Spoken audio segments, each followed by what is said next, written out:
RPSC second unit के अंदर हम लेते हैं नेक्स्ट टॉपिक, वो है मैकेनिक्स का, यांत्रिकी।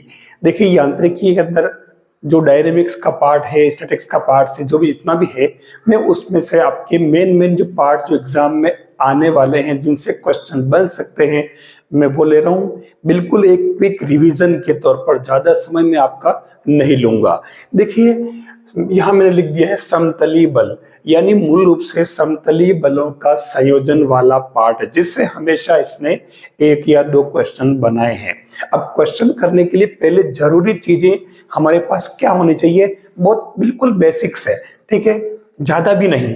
देखिए समतली बलों का संयोजन का मतलब ये हुआ कि जैसे आपके सबसे पहले आपके एक बल इस दिशा में कोई है P, दूसरा बल आपके इस दिशा में है Q, इनके बीच का कोण है आपके अल्फा, ठीक है, और इनका जो परिणामी है वो R है, और ये R इस P के साथ में थीटा कोण बना रहा है, ठीक है।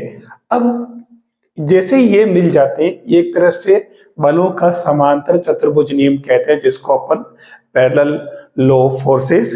तो इसमें आपको दो तीन फॉर्मूले, डेरिवेशन पर आपको नहीं जाना है, इन दोनों का जो परिणामी आएगा, इस परिणामी के लिए आपको एक फॉर्मूला तो याद रखना है, R square equal to P square plus Q square 2pq cos alpha.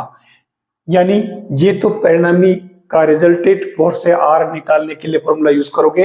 आपके पास सवाल में पी और क्यू किसी न किसी रूप में वो दे देगा, जैसा कि मैं भी एग्जांपल लेके आपको बता रहा हूं। दूसरा आपको इसमें ध्यान में रखना है कि ये एंगल थीटा क्या होगा, तो इसमें ये टेन थीटा इक्वल टू ये बनेगा Q sine alpha upon P plus Q cos alpha. ये दो फॉर्मूले आपको इसमें ध्यान रखने हैं। यहाँ कितनी बार अल्फा और थीटा के बारे में पूछता है क्वेश्चन, जो बनता है या तो अल्फा के बारे में पूछेगा, थीटा के बारे में पूछेगा, या पी और क्यू के बारे में पूछेगा। तो ये आपको इसकी बेसिक जानकारी। अब मैं इस पर जैसे आपको सवाल लेकर बता रहा हूं, एक बात ध्यान रखना, इसके अंदर एक चीज और आता है, आर मैक्स और आर मिनिमम, अधिकतम परिणामी और न्यूनतम परिणामी पर सवाल बनता है।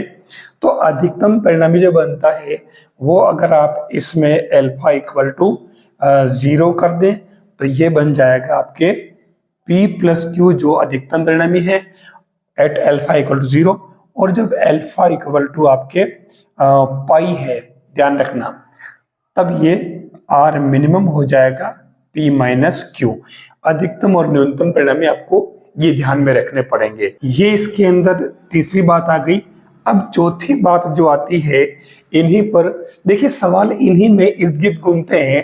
अगर ये दोनों बल P और Q बराबर हो तो कंडीशन क्या बनती है, when P equal to Q अगर हो जाए, ठीक है, तो परिणामी क्या बनेगा, तो रिजल्टेंट जो बनेगा वो बन जाएगा आर स्क्वायर, और ये देख लीजिए P square plus 2p square कोस अल्फा। तो ये बन जाएगा आपके 2p स्क्वायर, आप कॉमन ले ले बाहर, और अंदर क्या बना 1 प्लस कोस अल्फा। आप इसे आगे बढ़ा ले तो ये 2p स्क्वायर और ये 2 क्या बन जाएगा, कोस स्क्वायर अल्फा बाई 2। तो देख लीजिए आपके ये फाइनली इसका R क्या बनेगा, 2p कोस अल्फा बाई 2। जब दोनों बल बराबर हो तो परिणामी इसका ये बनता है। वो क्या करेगा कि इसमें यहाँ तो मैंने P और Q बराबर कर दिया, वो यहाँ पर क्या कह देगा कि अगर P और 2p बल, मतलब Q की जगह 2p ले लेगा, या 2p 3p 4p 5p, इस तरीके से वो लेकर के, और रिजल्टेंट पूछता है या फिर एंगल पूछता है। अब अगर ये दोनों बल बराबर हैं तो रिजल्टेंट तो आपका आ गया। अब मैं पांचवी बात इसमें निकालता हूं कि इनके बीच में एंगल क्या होगा, यानी रिजल्टेंट का जो फोर्स है उसका एंगल क्या होगा। तो देख लीजिए यहाँ मैं इसी को आगे बढ़ा लेता हूँ, टेन थीटा इक्वल टू मैं यहाँ पर ले लेता हूँ P साइन अल्फा, और नीचे भी आपके P plus P cos alpha, तो P तो कैंसिल हो गया। अब ये बन गया sine alpha upon 1 plus cos alpha. आप इसको आगे सिंप्लीफाई कर ले तो ये आपके tan theta equal to 2 sine alpha by 2 cos alpha by 2 और नीचे बन जाएगा 2 कोस स्क्वायर एल्फा बाई 2।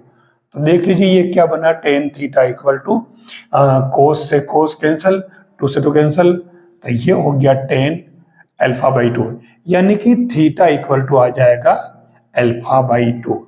यानी जब दोनों बल बराबर हो तो इसका जो परिणामी होगा वो एल्फा बाई 2 पर होगा, यानी कि सेंटर में होगा।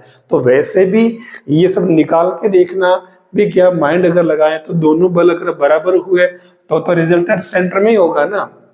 समान बल से अगर किसी ऑब्जेक्ट को दो जने अगर अलग अलग डायरेक्शन में खींच रहे हैं तो उसका रिजल्टेंट फोर्स उसके सेंटर में ही आएगा, वैसे भी अपन जानते हैं। तो ये हम डायरेक्ट भी अपन इसमें आंसर लिख सकते हैं। अब मैं सवाल ले रहा हूं इस पर, ये आपका क्वेश्चन है, ये कह रहा है कि 2p और 3p फोर्स है और इनका रिजल्टेड फोर्स है √7p। अब ये कह रहा है कि इन 2p और 3p के बीच का एंगल क्या होगा, इसने पूछा क्या है, अल्फा। तो अपन सबसे पहले अल्फा निकाल लेते हैं। तो फॉर्मूला हमारा क्या है, फॉर्मूला हमारा है R square equal to P square plus Q square plus 2pq cos alpha. ठीक है, तो उस कंडीशन में हम आर तो हमारे पास दे रखा है, तो ये कितना √7p है। ठीक है, तो ये √7p whole square, p square हमारे पास 2p है तो ये 4p स्क्वायर, ये 3 है तो 9p स्क्वायर और 3 दूनी 6 दूनी 12p square cos square alpha. तो ये हो गया 7p स्क्वायर, तो 9 4 13। ठीक है, तो क्या बना ये देख लीजिए, 7 ये तो बन जाएगा 7p स्क्वायर इक्वल टू, और ये बन जाएगा 9 4 13p square plus 12p square cos square alpha. तो ये बन रहा है देख लीजिए 12p square cos square alpha equal to 12p square, यानी कि आपके पास में cos square alpha equal to minus का हाफ बच रहा है। ठीक है, 12 से ये हो जाएगा, तो आप देख लीजिए। अच्छा, इसमें ये कोस स्क्वायर नहीं होता है ना, देखो मुझे लगा क्या बात हो गई।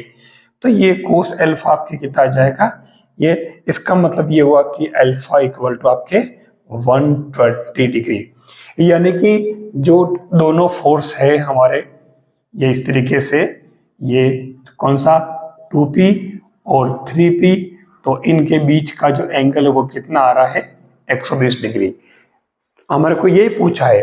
ठीक है, अब अगर हमारे को इसमें ये पूछता, एक बात तो अपन ने ये निकाल ली, अगर ये पूछता कि जो रिजल्टेड फोर्स है, रिजल्टेड, ठीक है, थीटा कितना होगा, जो रिजल्टेड इसका था ना ये √7p, तो थीटा के लिए क्या करोगे आप, tan theta equal to Q sine alpha upon p plus Q cos alpha. आप वैल्यू पुट कर दीजिए इसके अंदर, तो q की जगह तो आपकी कितना 3p और साइन 120 देख लेना। ठीक है, और p प्लस क्यू, तो p आपके है 2p और q है कितना 3p कोस 120। ठीक है, अब साइन 120 और कोस 120 की वैल्यू अपन पुट कर लेते हैं, तो क्या आएगा इसके अंदर, tan theta equal to p तो कैंसिल, और ये 3 इंटू √3/2 और नीचे हो जाएगा 2 माइनस 3/2, माइनस का हाफ होगा, और यहां पर भी आपके तो कितना आया, थीटा इक्वल टू 10 ही चलने दो, तो ये बन रहा देखो 2 से 2 कैंसिल, तो ये 3√2 इसकी 3√3 आ रहा है इसके अंदर, 2 हो जाएगा 4-3। तो ये आप देख लो, इस तरीके से ये थीटा का मान आ गया। मतलब आप कह सकते हो कि theta equal to tan inverse 3√3 बन जाएगा। ये आपके इसका रिजल्टेट जो है वो एंगल बनाएगा 2P के साथ में। ऐसे आपको इसमें केवल सिस्टम याद रखना है और क्वेश्चन करना, जो क्वेश्चन आपका रॉन्ग नहीं होगा। क्वेश्चन कोई भी बड़ा भारी भरकम नहीं आता है। अगर आपने अभी फर्स्ट ग्रेड का पेपर देखा हो लेक्चरर का मैथ्स का, तो उसमें आपने देख लिया होगा कि क्वेश्चन कोई भी बहुत भारी भरकम नहीं था। नेक्स्ट जो क्वेश्चन दिया है ये कह रहा है कि P और Q का रिजल्टेट है P, ठीक है। दूसरी बार कह रहा है कि अगर P को डबल कर दें तो जो न्यू रिजल्टेट फोर्स आएगा वो Q से कौन सा एंगल बनाएगा, ठीक है। अब इसमें सीधा सीधा देख लो आप, पहली कंडीशन को यूज अगर करें अपन, तो पहली कंडीशन क्या कह रही है, परिणामी P है तो हम फॉर्मूला तो एक ही हमारे पास, R square P square Q square 2PQ cos alpha, ठीक है। तो R स्क्वायर की जगह आप पुट कर दें P स्क्वायर, ये P स्क्वायर, ये Q square as it is, और यहाँ पक्के 2PQ कोस अल्फा, यहाँ तक कोई चेंज नहीं। देख लीजिए ये कैंसल, तो हमारे पास रिजल्ट क्या आया, Q into Q plus 2P cos alpha equal to 0। आपको मालूम है कि Q 0 नहीं हो सकता, तो हम इस रिजल्ट को यूज करेंगे, Q 2P cos alpha equal to 0। इसको आप याद रख लें, ठीक है। अब अपन सेकंड कंडीशन यूज करें। ये कह रहा है कि नया परिणामी जो है वो Q के साथ में कौन सा एंगल बनाएगा, वो पूछ रहा है, ठीक है। तो हम निकाल लेते हैं, हमारा फॉर्मूला क्या है, tan theta equal to Q sine alpha upon P plus Q cos alpha. यहां देखना क्वेश्चन में टेक्निकल चीज क्या है वो देखनी पड़ेगी आपको। जो हमारा डायग्राम बनता है उस डायग्राम को समझ लीजिए आप। डायग्राम में जैसे ये ओरिजिन है और हम ले रहे थे P और ये ले रहे थे Q, इनके बीच का एंगल अल्फा, रिजल्टेट आपके जो अपन R लेते हैं जो भी है वो यहाँ थीटा है। ये तो हमारा मूल डायग्राम है। अब यहाँ इसने क्या पूछा कि नया परिणामी जो है वो इस Q के साथ क्या एंगल बनाएगा, मतलब यहाँ ये इधर वाली बात पूछ ली, ये एंगल पूछा है। मतलब आपको क्या करना है कि इनको P और Q को, इनकी प्लेस को इंटरचेंज कर देना है। तो इसमें क्या बनेगा, Q की जगह तो आ जाएगा P साइन अल्फा, और नीचे ये बन जाएगा Q plus P cos alpha. ये इसमें सुधार करना पड़ेगा। मैं आपको बता रहा हूं कि हर क्वेश्चन में जो आरपीएससी ने क्वेश्चन पूछा है उसमें हल्का सा चेंज किया है, और चेंज करने का मतलब ये हुआ कि अगर आपने सवाल ठीक से समझा और उसकी थ्योरी पढ़ ली है तो पक्की बात आपका क्वेश्चन सही होगा। जैसे आपने ये स्टेप पूरी की, आप देख लीजिए ये तो बन रहा है आपके P साइन अल्फा, और नीचे क्या बन रहा है 0, तो ये आ गया इंफिनिटिव। तो आपके थीटा इक्वल टू क्या आ जाएगा 90 डिग्री, π/2 आ रहा है। तो यही तो पूछा है, देख लो। ये ऐसी चीजें हमें ध्यान में रखनी पड़ेगी, तभी हम क्वेश्चन को समझ करके आंसर तक कम समय में पहुंच पाएंगे। ये हमें ध्यान रखना होगा। बहुत ही प्यारा क्वेश्चन है। ये कह रहा है कि आपके पास में दो फोर्स है, एक तो है P प्लस Q, ठीक है। दूसरा जो फोर्स है वो है P माइनस Q, ठीक है। और ये कह रहा है कि इनके बीच का जो कोण है वो है आपके कितना 2 अल्फा। अब ये कह रहा है कि इसका जो परिणामी है ना, परिणामी जो कि इसका सेंटर है, ये कह रहा है कि परिणामी अर्धक से थीटा कोण बना रहा है। तो अर्धक तो सेंटर में है, तो परिणामी जो है वो यहां जाएगा, तो ये वाला कोण आपके इसमें थीटा है, ठीक है। तो अब इस केस में आपके क्या बन जाएगा, हमारा जो काम बनेगा वो ये बनेगा कि ये जो P प्लस Q फोर्स है ये परिणामी से अल्फा माइनस थीटा कोण पर होगा, डायग्राम से देखो आप, और P माइनस Q जो होगा वो अल्फा प्लस थीटा कोण पर होगा, ठीक है। डायग्राम से देखो क्लियर दिख रहा है बिल्कुल, क्योंकि ये वाला अल्फा है और ये वाला अल्फा है, आधा आधा हो गया, और थीटा इसके अर्धक से ठीक बना रहा है परिणामी, है ना। ये आपके क्या है, रिजल्टेड, जिसको अपन आर कहते हैं।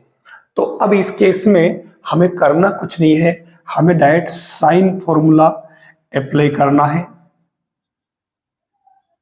जानते हो sine A upon A, sine B upon B, sine C upon C वाला, हम केवल दो वाला लगा रहे हैं। और इसमें अपन उल्टा भी लगा सकते हैं, साइन मतलब A upon sine A equal to B upon sine B equal to C upon sine C, ये भी कर सकते हैं। तो मैं इसमें ये वाला लगा रहा हूं, इसमें दो से काम चल जाएगा।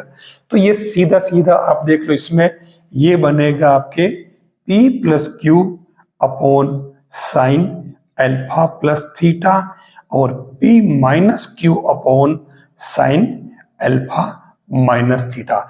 ये रिजल्ट जैसे ही आ जाता है, आप इसमें क्या करोगे, ये आप बना लोगे आप sign alpha plus theta upon sine alpha minus theta. तो ये क्या बन जाएगा, P माइनस क्यू, है ना, ऊपर आएगा ना, जिस सपोज तो प्लस में जाएगा, और P माइनस क्यू। अब क्या करोगे आप, अब इसमें आप योगांतर अनुपात लगाओगे, तो ये बन जाएगा आपके साइन अल्फा प्लस थीटा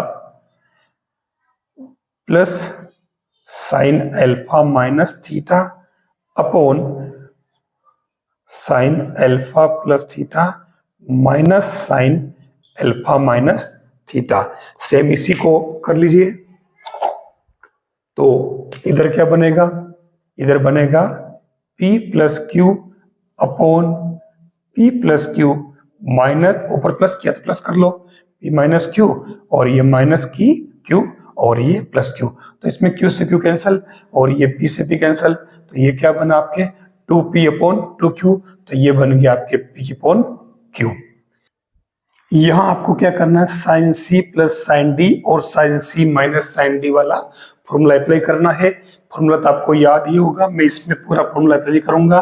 तो ऐसे केस में आपके जो रिजल्ट आएगा फाइनल, वो आ जाएगा P tan theta equal to Q tan alpha.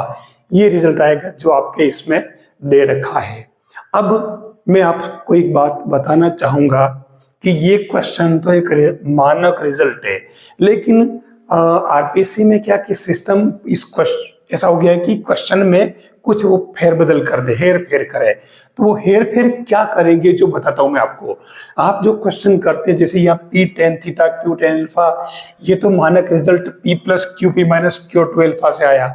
अब वो क्या करेगा, इन चीजों को, दोनों ही फोर्सेस को इंटरचेंज कर देगा, प्लेस चेंज कर देगा, ठीक है। बाकी सब एज इट इज करेगा। जब अगर वो इसको यहां ले आएगा, तो उस केस में आपके यहां जो रिजल्ट बनेगा मानक, ये मानक रिजल्ट, इसमें क्या चेंज होगा बता दीजिए आप।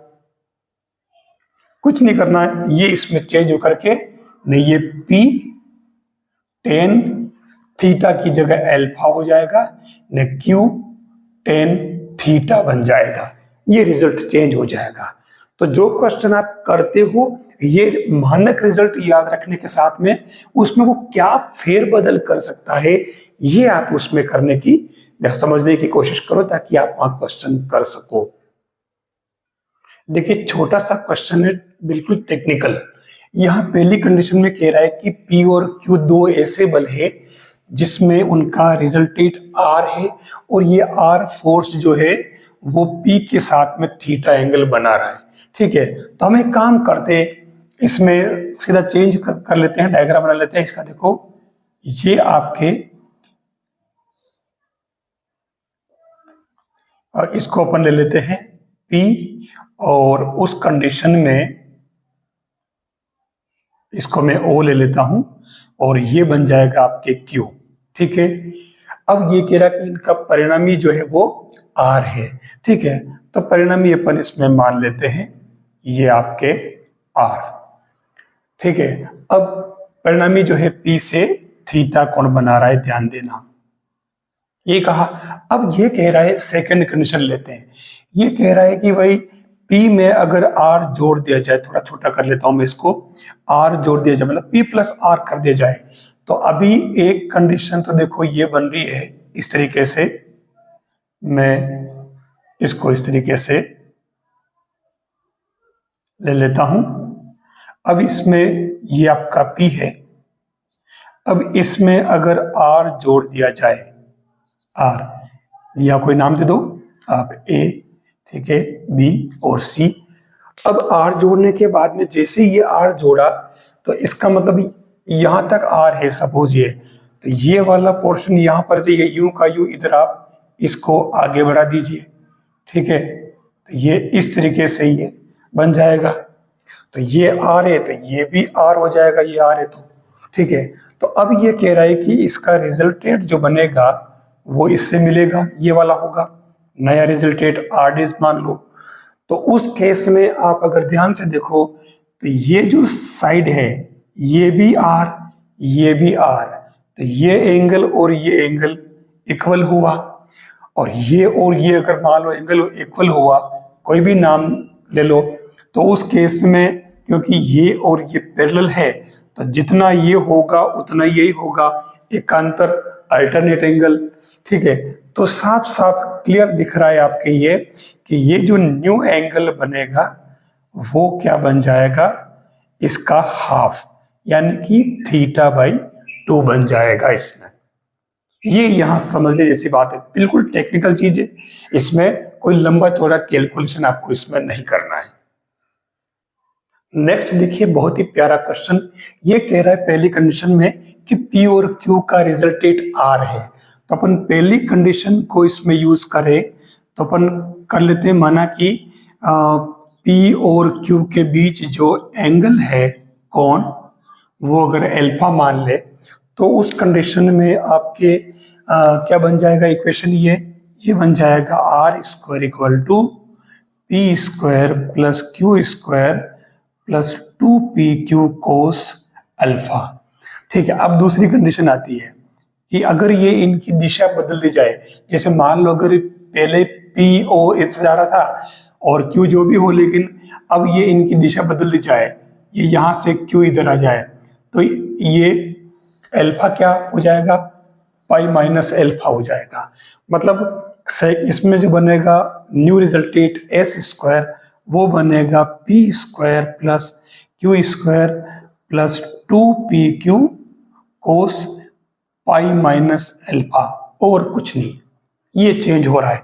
तो अब आप देख लो ये S² क्या बन गया, P² Q² और ये माइनस 2PQ कोस अल्फा। अब आप दोनों को प्लस कर दो, ठीक है, इसको और 1 और 2 को, तो ये क्या बनेगा, ये बन जाएगा R² plus S² equal to 2 into P² plus Q², ये इसका फाइनल रिजल्ट है।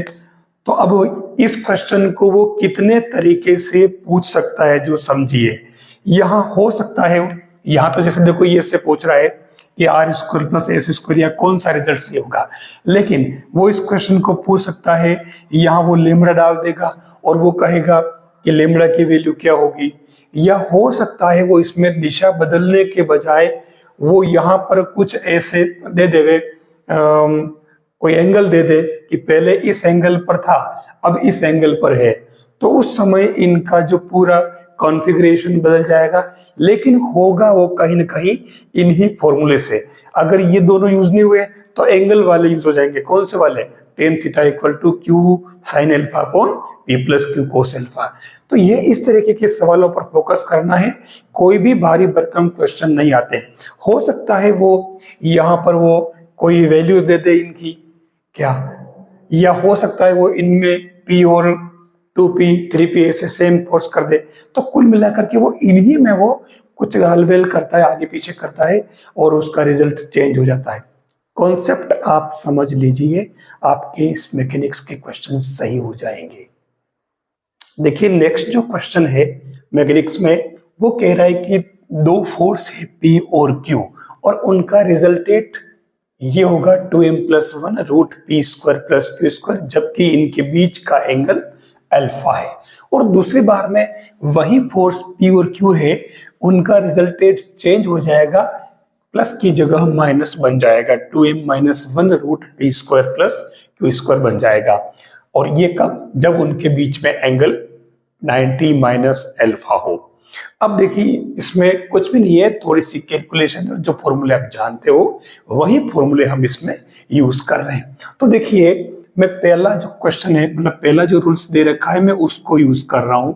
तो ये क्या बनेगा देख लीजिए, P square plus Q square plus 2pq cos alpha, इनके बीच अल्फा एंगल है, ठीक है, तो इक्वल टू, अब आर स्क्वायर, तो ये वाला टर्म पूरा बन जाएगा, मतलब 2m प्लस 1 होल स्क्वायर, और ये रूट हट जाएगा, इसके अंदर पी स्क्वायर क्यू स्क्वायर बचेगा, ठीक है। अब इसमें देखिए, इसको ज्यादा लंबा चौड़ा नहीं करना सोल्व करने में, इसमें क्या होगा, ये पी प्लस क्यू स्क्वायर और ये भी है, तो मैं इस टर्म को यही रहने देता हूं, पी क्यू कोस अल्फा, ठीक है।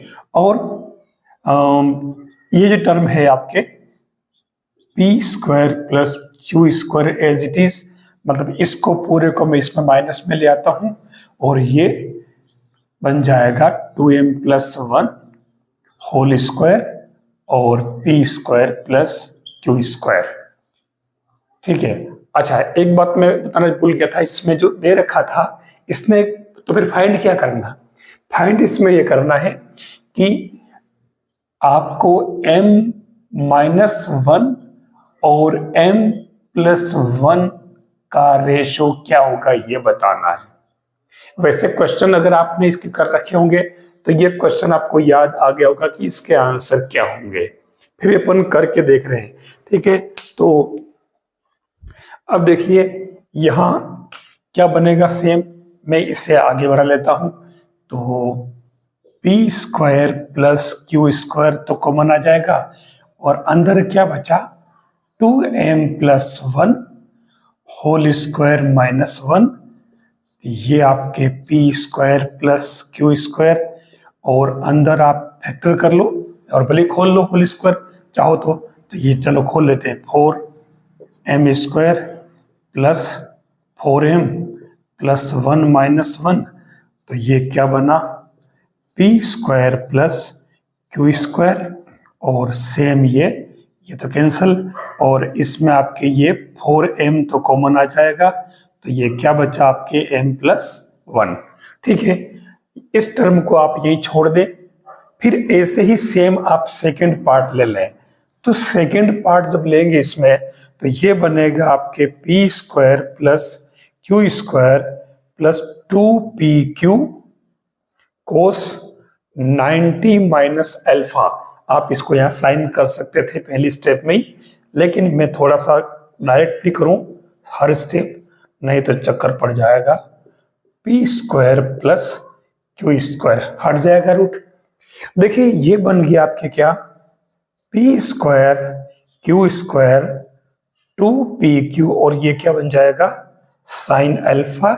और यहां जो है इसको सोल्व करोगे तो यहां कुछ नहीं, सेम इसमें जैसी टर्म दे रखी है वैसे ही बनेगी, हल्का सा चेंज होगा, तो वो क्या होगा देख लीजिए, 4m और ये m माइनस 1 बनेगा, ठीक है। अब आपको करना क्या है, अब आपका काम, मतलब ये जो टर्म है पूरी मैंने इधर शिफ्ट कर दी, ठीक है, इसको आप रिमूव कर दीजिए।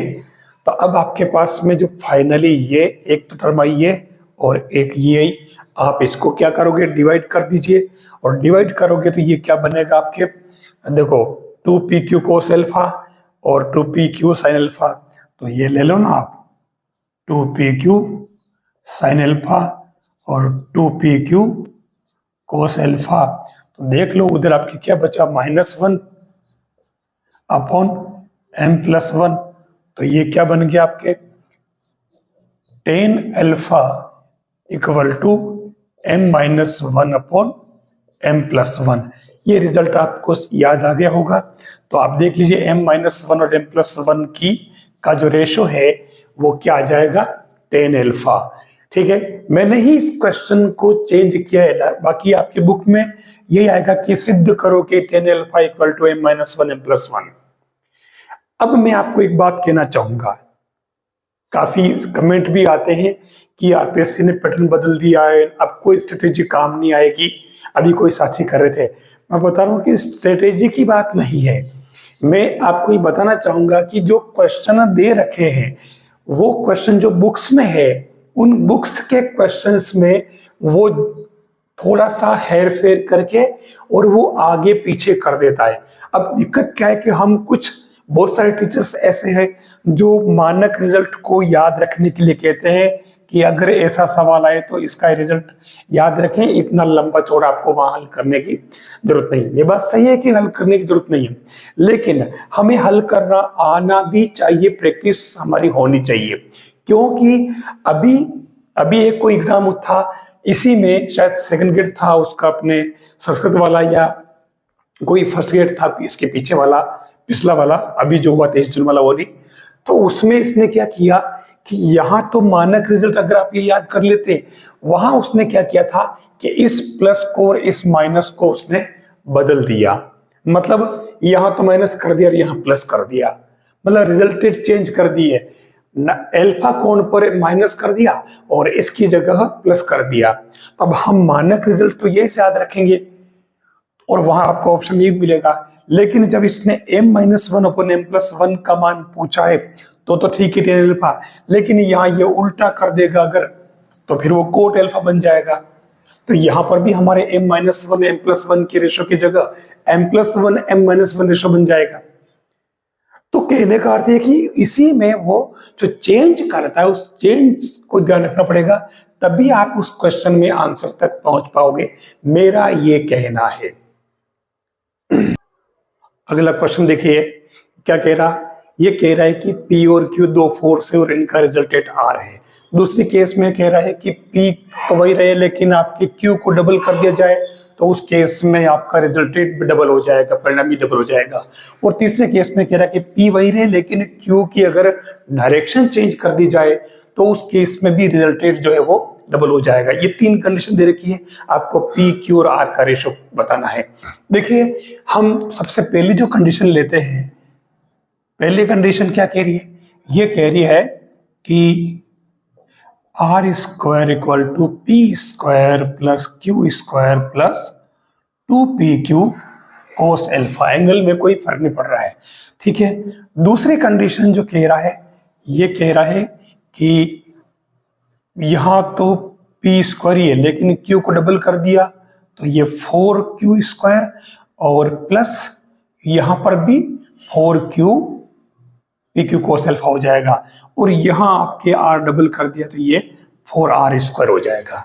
ठीक है, फिर तीसरी जो कंडीशन बनती है इससे, ये कह रहा है कि इसमें अगर Q की डायरेक्शन बदले तो चेंज क्या आ रहा, ये तो 2R है तो इसको तो आप 4R कर दीजिए, और ये P स्क्वायर में कोई चेंज नहीं, यहां पर भी माइनस बन जाएगा लेकिन वापस स्क्वायर कर रहे हैं तो प्लस हो जाएगा, लेकिन यहां आपके बन जाएगा ये 2PQ कोस अल्फा। देखिए इसमें मिस्टेक हो जाती है, कैलकुलेशन बहुत सावधानी रखना। अब हम इसमें सबसे पहले क्या करें कि 1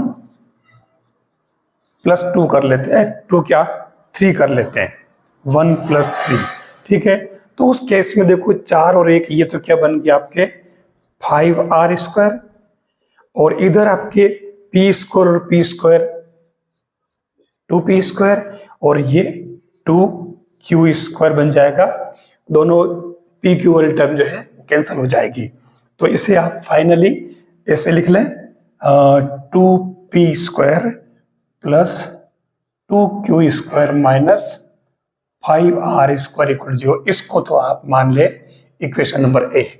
ठीक है, अब अपन इसमें काम करें, मैं यहां और यहां इन दोनों में देखिए मैं इसको डबल करके, क्योंकि यहाँ 4PQ और यहाँ 2PQ है, तो मैं इसको भी 2 से मल्टीप्लाई करूं तो ये 4 बन जाएगा, फिर मैं इसको माइनस करूं ताकि ये टर्म कैंसिल हो जाएगी, तो मैं इसको 2 से मल्टीप्लाई करके फिर इसमें से माइनस कर रहा हूं। मतलब कैसे क्या 2 - 2 × 1 ये कर रहा हूं। ठीक है, तो ये 4 में से यहाँ इसको मैंने 2 से किया तो ये बन जाएगा आपके कितना 2r²। आप भी ध्यान रखिए प्लस माइनस की मिस्टेक न हो। अब मैंने यहाँ इसको किया था p², ऐसे ही इसको डबल कर लिया तो ये माइनस का p² बन जाएगा। यहाँ डबल किया था तो 4 में से 2 गया तो ये प्लस 2q², ये कैंसिल हो जाएगा। इसको भी आप थोड़ा सिंप्लीफाई कर लें तो ये हो जाएगा देखो माइनस p² प्लस 2q² और ये माइनस का 2r² इक्वल टू 0। इसको मैं भी मान लेता हूं। अब मैं इसको सोल्व कर लेता हूं तो देखिए कैसे सोल्व करेंगे इसको, कोई मुश्किल काम नहीं। p अपॉन मतलब स्क्वायर माइनस q² अपॉन और ये r² अपॉन, मैं इसको माइनस में मेरी सुविधा के लिए लेता हूं ताकि प्लस माइनस की मिस्टेक नहीं हो, मतलब ये हमें क्रम चेंज नहीं करना पड़े मुझे। तो p² जब लेंगे तब 2 दूनी 4, ये माइनस के 4, फिर माइनस और 5 का 2 से किया 10 तो ये प्लस हो जाएगा 10।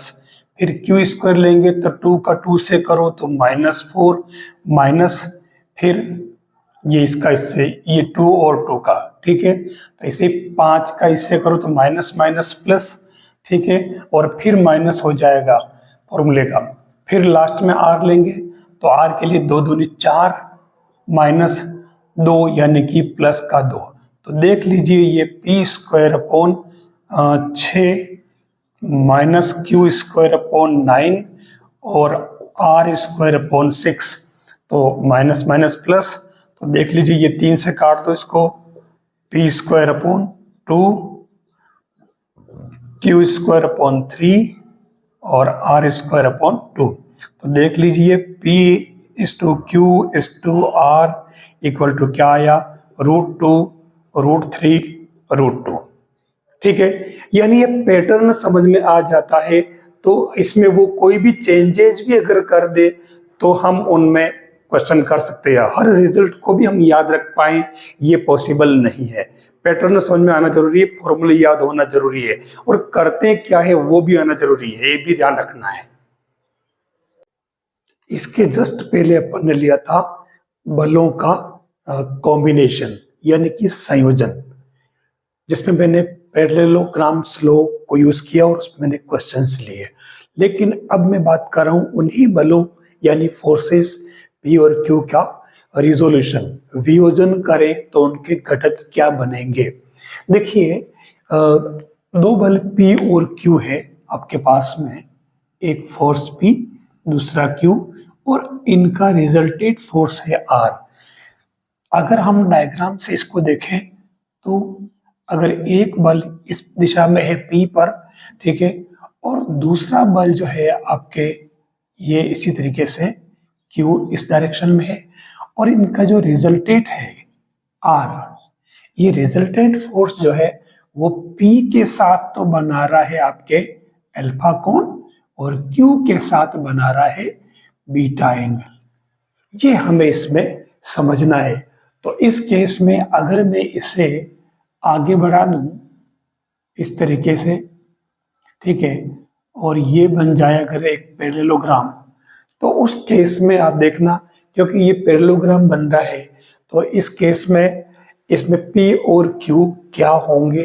तो इसके लिए अपन इसमें एक सिस्टम लगाते हैं साइंस फॉर्मूला, जा फॉर्मूला। तो इसके लिए देखिए P upon equal to Q upon equal to R upon. अब इसमें ध्यान से अगर देखो तो P के लिए साइन, फिर Q के लिए भी साइन और R के लिए भी साइन। अब एंगल लेने हमें, ठीक है।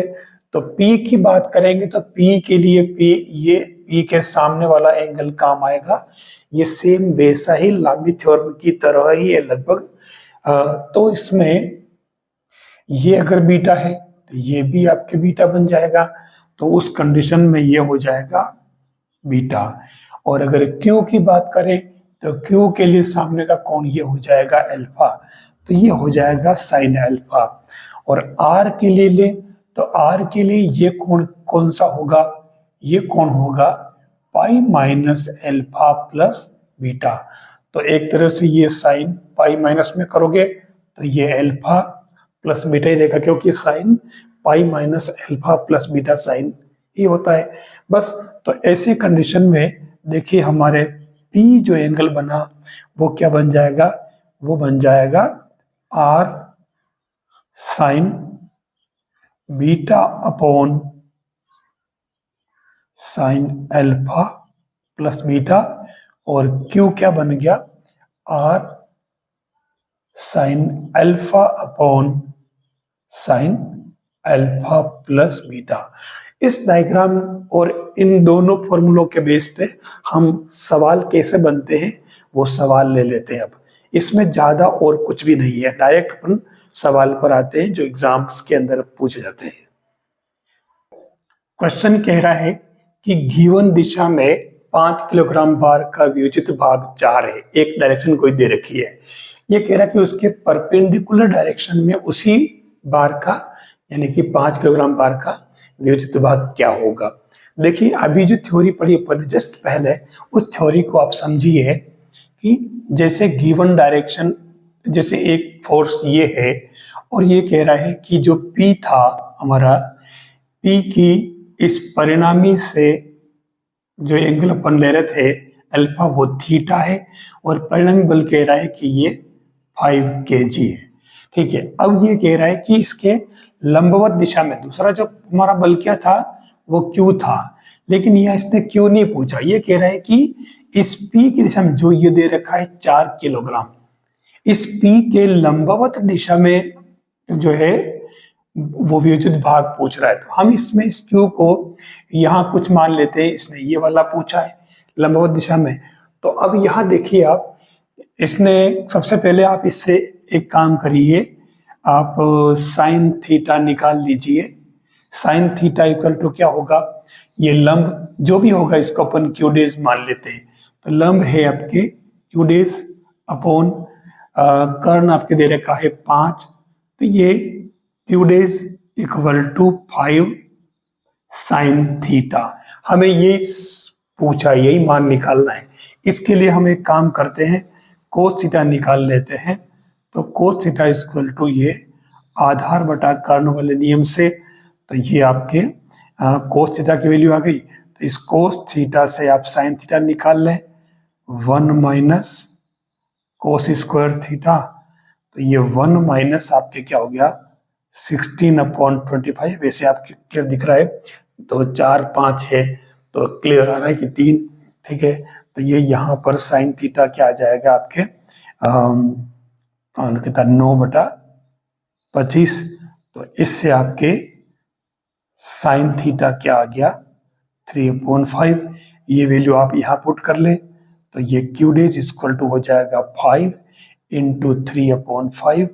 तो ये क्यू डेज हो जाएगा आपके कितना 3 kg। ये इसके लंबवत दिशा में वियोजित भाग हो जाएगा। ऐसे ही क्वेश्चन हमें प्रिपेयर करने हैं डायग्राम से समझते हुए, ताकि इससे जुड़े किसी भी कॉन्सेप्ट का क्वेश्चन अगर पूछे अपन तो कर सके।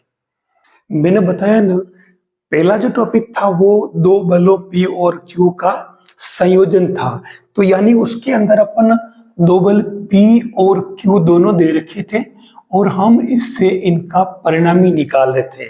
लेकिन यहाँ ये तो था संयोजन में, कॉम्बिनेशन में, लेकिन अभी इसमें मैं वियोजन वाली बात कर रहा हूँ, रिजोल्यूशन में उसके पार्ट ले रहे हैं। तो जो एक आपके पास में R दे रखा है और इससे हमें दो बल P और Q निकालने हैं। इसके R के क्षैतिज और लंबवत घटक कंपोनेंट क्या होंगे वो हम निकाल रहे हैं। तो सेम यहाँ देखिए, हमारे ये R की जगह तो दे रखा है बल फोर्स, देख रहा है कि एक बल F आपके पास गिवन है और दो बल P और Q ऐसे हैं जिसमें P तो है किस डायरेक्शन में, क्षैतिज हॉरिजॉन्टल, और Q जो है वो ऊर्ध्वाधर से 60 डिग्री पर हो।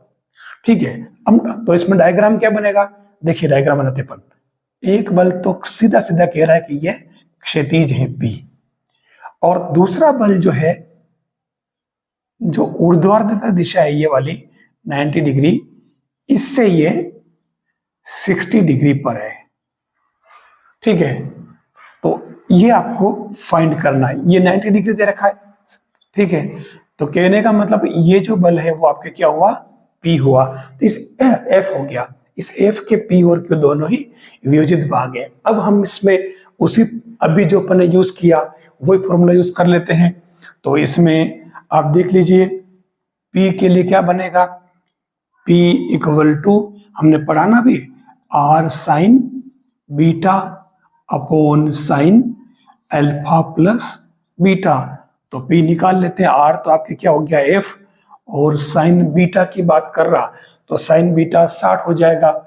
इसके जस्ट ये वाला है ना, अगर बनाएंगे अपन पैरेललोग्राम ऐसे, ठीक है, ये तो ये 60 है तो ये 60 हो जाएगा P के सामने वाला। तो ये बन जाएगा साइन 60 और नीचे बन जाएगा साइन 90 प्लस 60 अल्फा प्लस बीटा।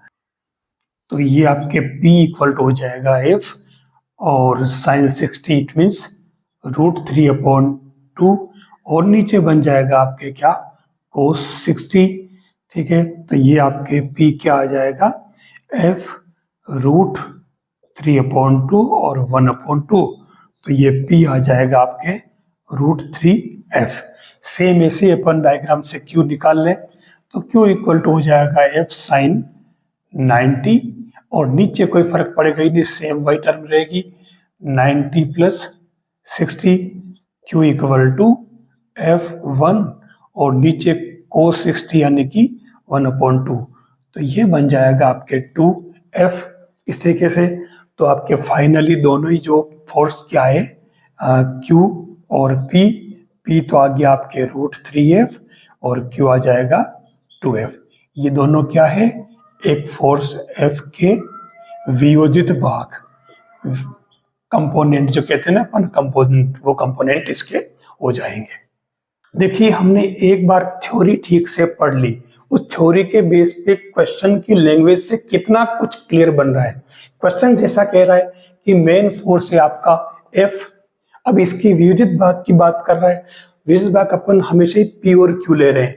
अब ये कह रहा है कि एक वियोजित भाग P जो आपको फाइंड करना है, सवाल में साफ लिखा है, वो क्षितिज से किसी न किसी एक खास दिशा पर है जो अपन ने इसमें थीटा मान लिया है, थीटा कोण पर है। और Q जो है वो दे रखा है √3F। ये F से जो रिमेन फोर्स है उससे π/2 एंगल पर है।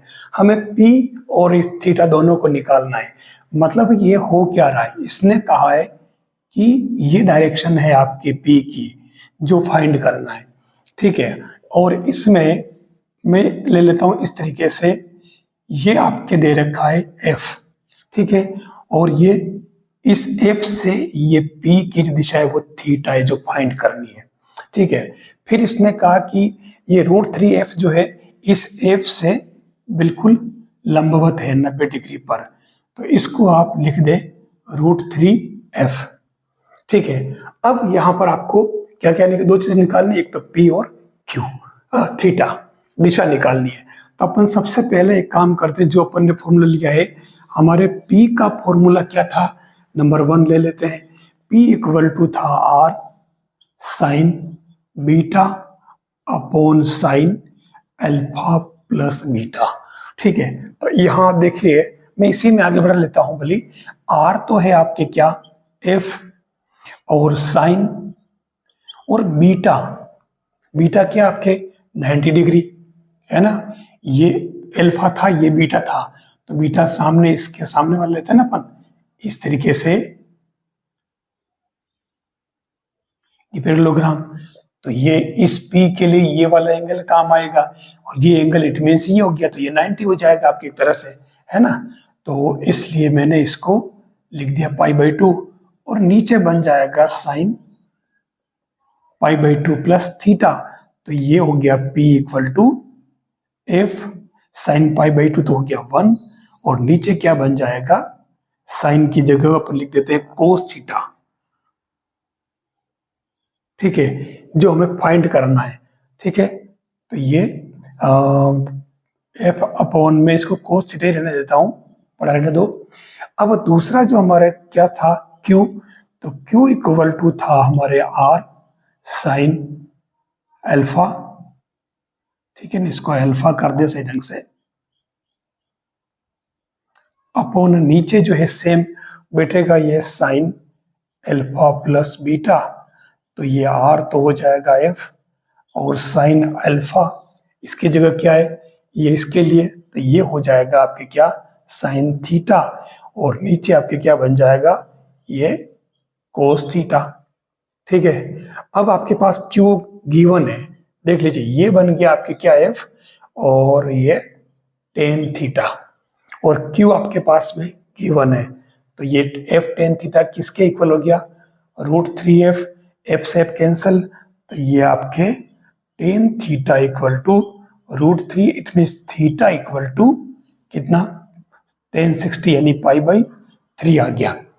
लो आपके थीटा आ चुका, अब ये थीटा आप यहां पुट कर दीजिए, ठीक है, तो आपके ये भी आ जाएगा, मैंने जगह छोड़ रखी, तो ये f अपॉन कोस 60, तो ये 1/2 यानी कि 2f बन जाएगा। लीजिए हमारे दोनों चीजें आ गई, यानी कि P वो फोर्स है, ये भाग है जो 2f के इक्वल है, और ये इस f के साथ में थीटा यानी कि 60 डिग्री के एंगल पर है, दोनों चीजें अपन ने निकाल ली।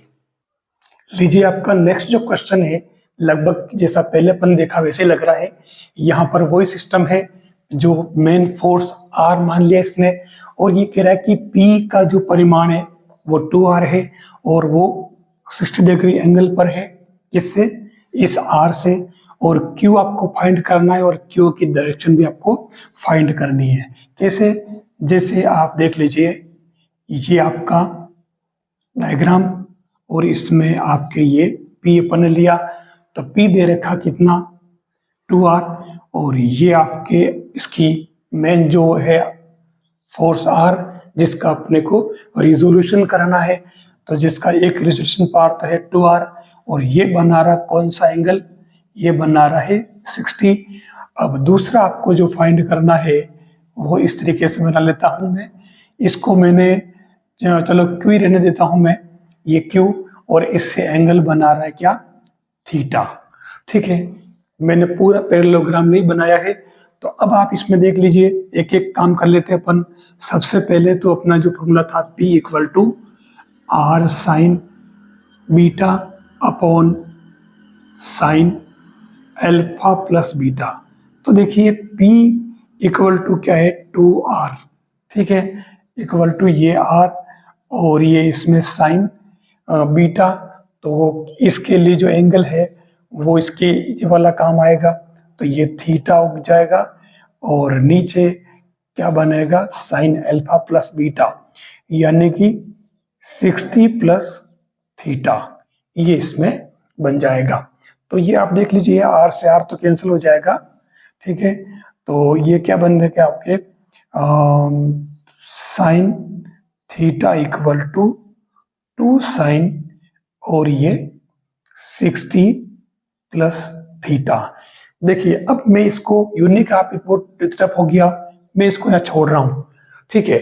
अब मैं दूसरा वाला पार्ट ले रहा हूं, जिसमें इसने कहा कि जो फोर्स Q फाइंड करना है, ये Q इक्वल टू है R साइन, और अब की बार ये 60, और नीचे आपके कोई फर्क पड़ेगा ही नहीं, साइन 60 प्लस थीटा, तो ये Q इक्वल टू आपके पास में आ गया R साइन 60 हो जाएगा। हमारे पास साइन 60 प्लस थीटा के लिए और कोई सोल्यूशन नहीं दे रखा है, तो हमें इसी को आगे बढ़ाना पड़ेगा। हम इसमें काम करते हैं, इस साइन 60 को कन्वर्ट कर लेते हैं, तो ये क्या बनेगा, देखो आप साइन 60, तो इसको आगे बढ़ा लो ना, ये बन जाएगा आपके साइन थीटा इक्वल टू 2, और sine 60 cos theta plus cos 60 sine theta, तो ये हो जाएगा साइन थीटा इक्वल टू 2, और साइन 60 तो हो गया आपके कितना, √3/2 कोस थीटा प्लस 1/2, और ये साइन थीटा। यहाँ कोस थीटा इक्वल टू 0 आ रहा है, तो थीटा इक्वल टू 90 डिग्री हो जाएगा। इसमें थीटा π/2 इसमें आया, तो यहाँ पर आप थीटा π/2 रख दीजिए, तो ये बन गया देखो आपकी Q इक्वल टू R √3/2 और नीचे बन जाएगा थीटा π/2, तो ये cos 60 यानी कि 1/2, तो 2 से 2 कैंसल, तो ये आपके देखो क्या आया √3R आ जाएगा, ठीक है, और थीटा भी आ गया, यानी कि दोनों ही चीजें इसमें हमारे आ गई, परिमाण भी आ गया Q का, और ये जो Q इसके साथ किस एंगल पर होगा वो भी आ गया π/2। अब आगे देखिए लेम्डा म्यू थ्योरम क्या है, उसका स्पेशल केस क्या है, और लेम्डा म्यू थ्योरम के सवाल एग्जाम में कैसे आते हैं और कैसे उनको क्विकली अपन सोल्व कर पाए, ये मैं आपको इसमें बता रहा हूं। तो देखिए सबसे पहले लेम्डा म्यू थ्योरम क्या है। लेम्डा म्यू थ्योरम को समझने के लिए, क्योंकि इसके सवाल जब आते हैं तो लेम्डा म्यू थ्योरम अगर याद है, उसका प्रोसेस पता है, तो सवाल करने में दिक्कत नहीं आती। लेम्डा म्यू थ्योरम के लिए सिस्टम क्या है, देखिए एक फोर्स इस डायरेक्शन में है जिसको मैं लेम्डा डॉट ओ ए के नाम से दे रहा हूं। आप इसे याद रखेंगे, ओ से ए की तरफ, ठीक है, इसको मैं ए मान रहा हूं।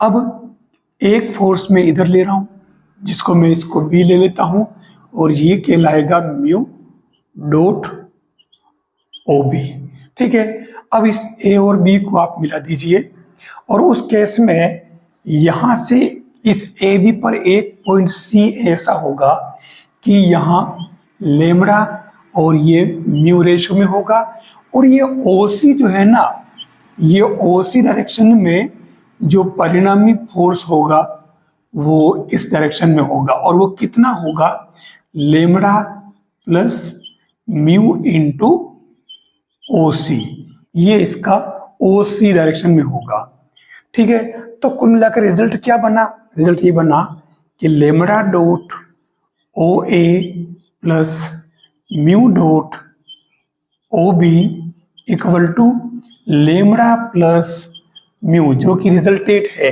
इन दोनों का, म्यू डॉट ओ सी। ये आपके लेम्डा म्यू थ्योरम है, लेकिन इसमें आपको ध्यान रखना पड़ेगा कि where lambda dot C A equal to mu dot C B, ये आपको ध्यान रखना होगा। ये इसी का स्पेशल जो है ध्यान रखने वाली बात। अब इसमें सवाल तो हम करेंगे, लेकिन इसके पहले एक और खास बात, इसी का अगर स्पेशल केस लिया जाए वो क्या है आप समझे। अगर इसमें लेम्डा इक्वल टू म्यू हो जाए तो देखिए आप, इसमें ये लेम्डा और म्यू सब कैंसिल हो जाएगा, और ये क्या बनेगा, O A plus O B equal to 2 dot O C. कितना इंपॉर्टेंट रिजल्ट है देख लीजिए, ठीक है। यही इसके अंदर स्पेशल केस है जो आपको ध्यान रखना पड़ेगा। मैं अब इसके अंदर इससे जुड़े कुछ स्पेशल सवाल है जो अक्सर एग्जाम में पूछे जाते हैं, मैं उन सवालों की तरफ बढ़ रहा हूं। अब हमें यहाँ पर सबसे पहला काम ये करना है कि लेम्डा और म्यू का रेशो निकालना है, ठीक है। तो लेम्डा अपॉन म्यू के रेशो के लिए हम एक काम करें, सबसे पहले इसमें B D upon C D निकाल लेते हैं।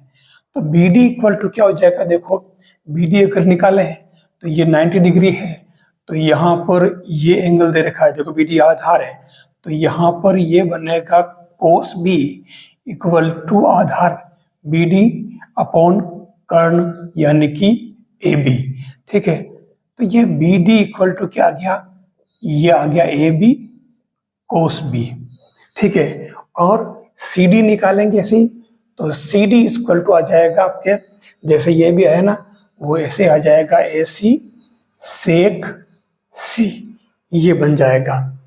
तो उस केस में अपन बी डी की जगह रख देते हैं क्या, A B cos B upon A C sec C, ठीक है। तो अब यहां देखिए ये कैसे इसको सेट करना पड़ेगा अपने को।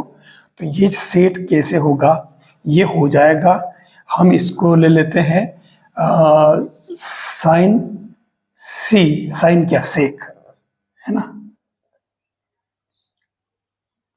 सेक C upon A C upon sec B upon A B. देख लीजिए क्या है, वापस ऐसा बन रहा है क्या, भले आप करके देख लो अलग से कि sec C upon A C into A B upon sec B.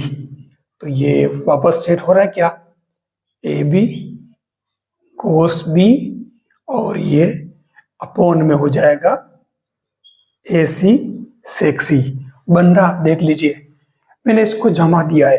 तो अब यहां पर सीधा सीधा आपके देखो लेमड़ा, तो इसी को आगे लिख दो लेमड़ा अपॉन म्यू। ठीक है, तो देख लीजिए म्यू तो हो गया आपके पास में ये, और यानी कि लेमड़ा हो गया आपके पास में सेक सी अपॉन ए सी, और म्यू हो जाएगा आपके पास में सेक बी अपॉन ए बी। बस अब आप इन दोनों को प्लस कर लीजिए। करना क्या, अपने को फाइनल जो निकालना रिजल्ट, तो वो क्या बन जाएगा, lambda plus mu into O C करते हैं। तो लेमड़ा यानी कि sec C upon A C plus sec B upon A B, और बाहर कौन था आपने, ए डी। अब यहां सेट कर लीजिए। तो ये क्या बन रहा है, देखो सेक सी ए सी पढ़ रहने दो, और ए डी साथ में ले लो आप, ए डी अपॉन ए सी, और यहां पर भी सेक बी ए सी रहने दो, और A D upon A B. तो देख लीजिए ये आपके सेक सी और ए डी अपॉन ए सी क्या बन रहा, ये साइन सी बन रहा है, और ये सेक बी तो ये बन रहा आपके साइन बी। तो देख लीजिए ये क्या बन गया आपके tan C plus tan B.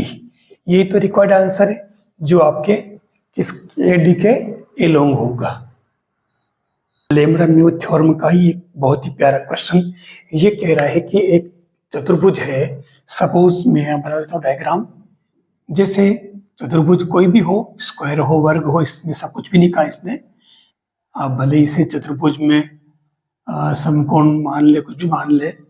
अब इसमें क्या है कि जैसे ये जो कह रहा है, जैसा देखो ए बी सी डी, ठीक है। अब ये कह रहा है कि इसमें ए बी के एलोंग तो फोर्स काम कर रहा है alpha dot A B, B C के एलोंग कर रहा है, बी सी के along beta dot C B. देखिए मिस्टेक नहीं हो जाए डायरेक्शन की, बीटा डॉट सी बी, ठीक है। अब अगला का सी डी, सी डी के along gamma dot C D काम कर रहा है, और ए डी के अलोंग ये ए डी के लिए ये डेल्टा डॉट ए डी, ठीक है। अब ये कह रहा है कि तो इससे क्या रिजल्ट बनेगा। मैं एक काम करता हूं, यहां पर इसको इससे मिला लेता हूं, और दोनों डायगोनल को इसको भी मिला लेता हूं। मैं एक काम करता हूं, मैं इस पॉइंट को ई नाम दे देता हूं, ठीक है। वैसे यहां पर क्या है कि मुझे ई और एफ अलग अलग दो पार्ट में मानना चाहिए था, लेकिन मैं एक ही मान रहा हूं क्योंकि जो पार्टिकल है वो इन बलों के अंतर्गत इक्विलिब्रियम में है। तो उस केस में आप देखिए हमारे पास जो थ्योरम है lambda mu theorem, lambda mu theorem को पहले मैं इस पूरे वाले पोर्शन में अप्लाई कर रहा हूं, और इस पूरे वाले पोर्शन में अप्लाई करने के लिए लेमड़ा म्यू थ्योरम के दो पार्ट है। एक तो होता है lambda dot O A plus mu dot O B equal to lambda plus mu O C, और वायर करके, और यहां होता है क्या lambda dot C A equal to mu dot C B. ये अपन जानते हैं, ठीक है, डायग्राम के हिसाब से। तो सेम ये दोनों पार्ट इसी के हैं। मैं इसमें इसको यूज ही नहीं कर रहा हूं, मैं केवल सेकेंड पार्ट को यूज कर रहा हूं। अब उसको कैसे यूज करूं, पहले मैं इस ट्राइंगल में यूज करूं, तो इसमें आप पूरा सिस्टम वो वाला देख लीजिए, ये जो होता है ना इस तरीके से, लेमड़ा डॉट ओ ए, म्यू डॉट ओ बी, और ये आपके यहाँ सी, ये ए, ये बी, ये लेमड़ा और ये म्यू होता है। तो ये वाला पोर्शन आप यहाँ देख लीजिए, लेमड़ा सी ए, म्यू डॉट सी बी। मैं इस पोर्शन को यहाँ यूज कर रहा हूँ। अगर ये एल्फा ए बी है तो यहाँ पर ये एल्फा और ये डेल्टा बन जाएगा, ठीक है ना। यानी कि क्या बनेगा, एल्फा तो लिखा ही नहीं मैंने, एल्फा। तो मैं सेकेंड वाली कंडीशन यूज करूं तो इसके लिए क्या बनेगा आपके, alpha dot E B equal to delta dot E D. तो मैं इससे E B upon E D निकाल लेता हूं, तो डेल्टा अपॉन एल्फा। सेम यही काम मैं उस सेकेंड वाले ट्राइंगल से करता हूं, ये वाला पोर्शन पूरा इस डायगोनल के ऊपर वाला। तो इसमें क्या है, ये बीटा है तो इस अल्फा की जगह ये बीटा माना जाएगा, और ये गामा है तो डेल्टा की जगह की बार में गामा ले लेता हूं। तो उस कंडीशन में सेम ये क्या बन जाएगा, ई बी डॉट, मतलब इसके साथ में बीटा आ जाएगा इक्वल टू, और उधर गामा डॉट ई डी। तो ये क्या बन गया देखिए, E B upon E D equal to gamma upon beta. मैं इस इक्वेशन 1 और 2 को इक्वल कर दूं तो देखिए ये क्या बन गया आपके, delta upon alpha equal to gamma upon beta. तो जो रिजल्ट आया क्या आया, alpha gamma equal to beta delta, जो कि रिजल्ट आपको आंसर में पूछा गया है।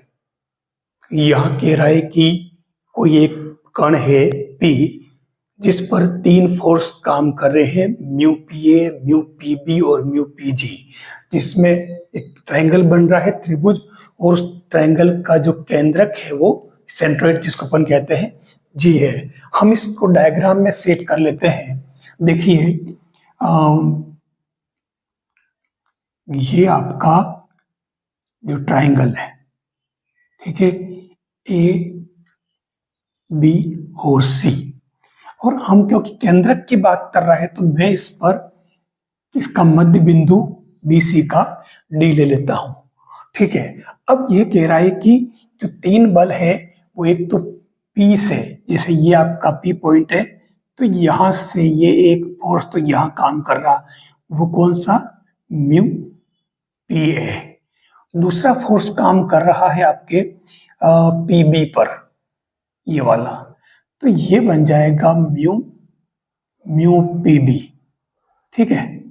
और एक फोर्स काम कर रहा है सी पर, वो है म्यू पी सी, ठीक है। मैं लिख नहीं रहा हूं पूरा, खाली म्यू रहने देता हूं समझने के लिए, ये सब पूरा ही से हमारा आंसर सही मिल जाए और डायग्राम ज्यादा कॉम्प्लिकेट नहीं हो, इसके लिए मैंने हटा दी। बाकी ये mu P A, mu P B और म्यू पी सी है, और ये एडी इसकी माध्यिका है, मीडियन, जहां मैं इसका केंद्रक त्रिभुज का जी लिख रहा हूं। अब मैं इस जी को इससे मिला रहा हूं, ठीक है।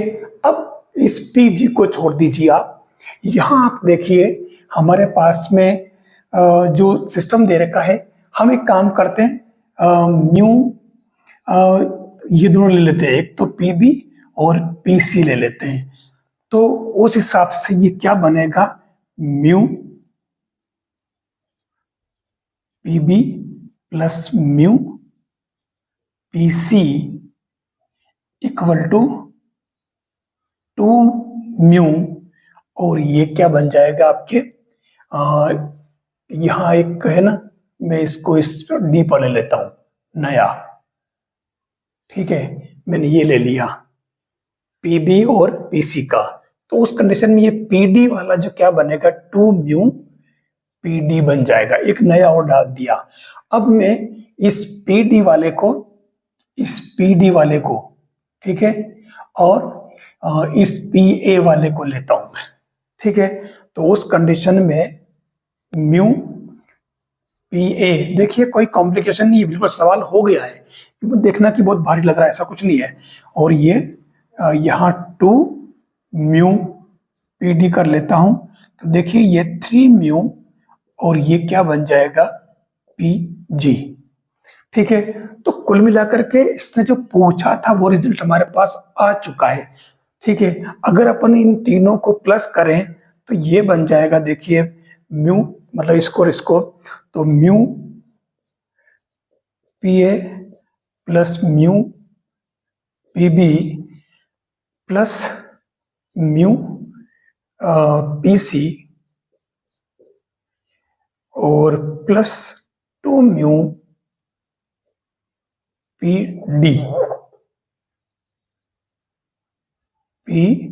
डी इक्वल टू उधर क्या बन गया आपके 2 mu P D plus 3 mu P G. ठीक है, देख लीजिए क्या आया रिजल्ट। ये रिजल्ट आपके आ गया mu P A plus mu P B plus mu P C equal to 3 mu और ये पी जी। क्लियर दिख रहा है कि यहाँ पर ये इसका जी जो है वो क्या है, केंद्रक है, और हमारा रिजल्ट आ रहा है 3 म्यू पी जी, करेक्ट आंसर। अब यहाँ देखिए, यहाँ कह रहा है कि ओ ए डायरेक्शन में ओ ए टेन ए और ओ बी डायरेक्शन में ओ बी टेन बी दो फोर्स काम कर रहे हैं और एक ट्राइंगल ओ ए बी बना रखा है। तो ये कह रहा है कि उसका रिजल्टेट क्या होगा जो कि ओ से ए बी पर लंब दिशा में है। हम एक काम करें, डायरेक्ट इसका जो डायग्राम है वो डायग्राम बना लेते हैं पहले। तो देखिए ये एक काम करें, ओ से ए हो जाएगा और ये बन जाएगा आपके बी। मैं यहाँ से इस प्रकार से ट्रायंगल बना लेता हूँ और अब ये जो कह रहा है ओ ए डायरेक्शन में, तो ओ ए टेन ए, तो ये तो हो जाएगा ओ ए टेन ए और ये बन जाएगा ओ बी टेन बी। ठीक है, और यहाँ कह रहा है कि ये इस तरीके से ये कह रहा है कि यहाँ पर ए ओ से ए बी पर लंब दिशा में इसका रिजल्टेट है। इसका मतलब मैं इसको डी ले लेता हूँ और ये परपेंडिकुलर ले लेता हूँ। ठीक है, अब मैं इसमें काम करूँ, पहले मैं टेन ए निकाल लेता हूँ। तो टेन ए क्या हो जाएगा O D upon D A, और टेन बी निकाल लेता हूं मैं। टेन बी इक्वल टू हो जाएगा O D upon D B. ठीक है, अब इसमें दोनों को मैं डिवाइड कर दूं तो डिवाइड करते ही ये क्या बन जाएगा टेन ए अपॉन टेन बी। तो ये क्या बन गया देखो आप, डी बी है ना, ये अपॉन ये चल रहा है तो डी बी ऊपर आ जाएगा, ये डी बी और डी ए। तो फाइनली मैं इसके ले लेता हूं टेन ए डी ए और इक्वल टू टेन बी और ये डी बी हो जाएगा। अब यहां अगर देखो तो ये एक तरह से lambda D A mu D B बन जाएगा। तो यहाँ क्लियर दिख रहा है आपको कि लेमड़ा म्यू थ्योरम इसमें अप्लाई हो रही है।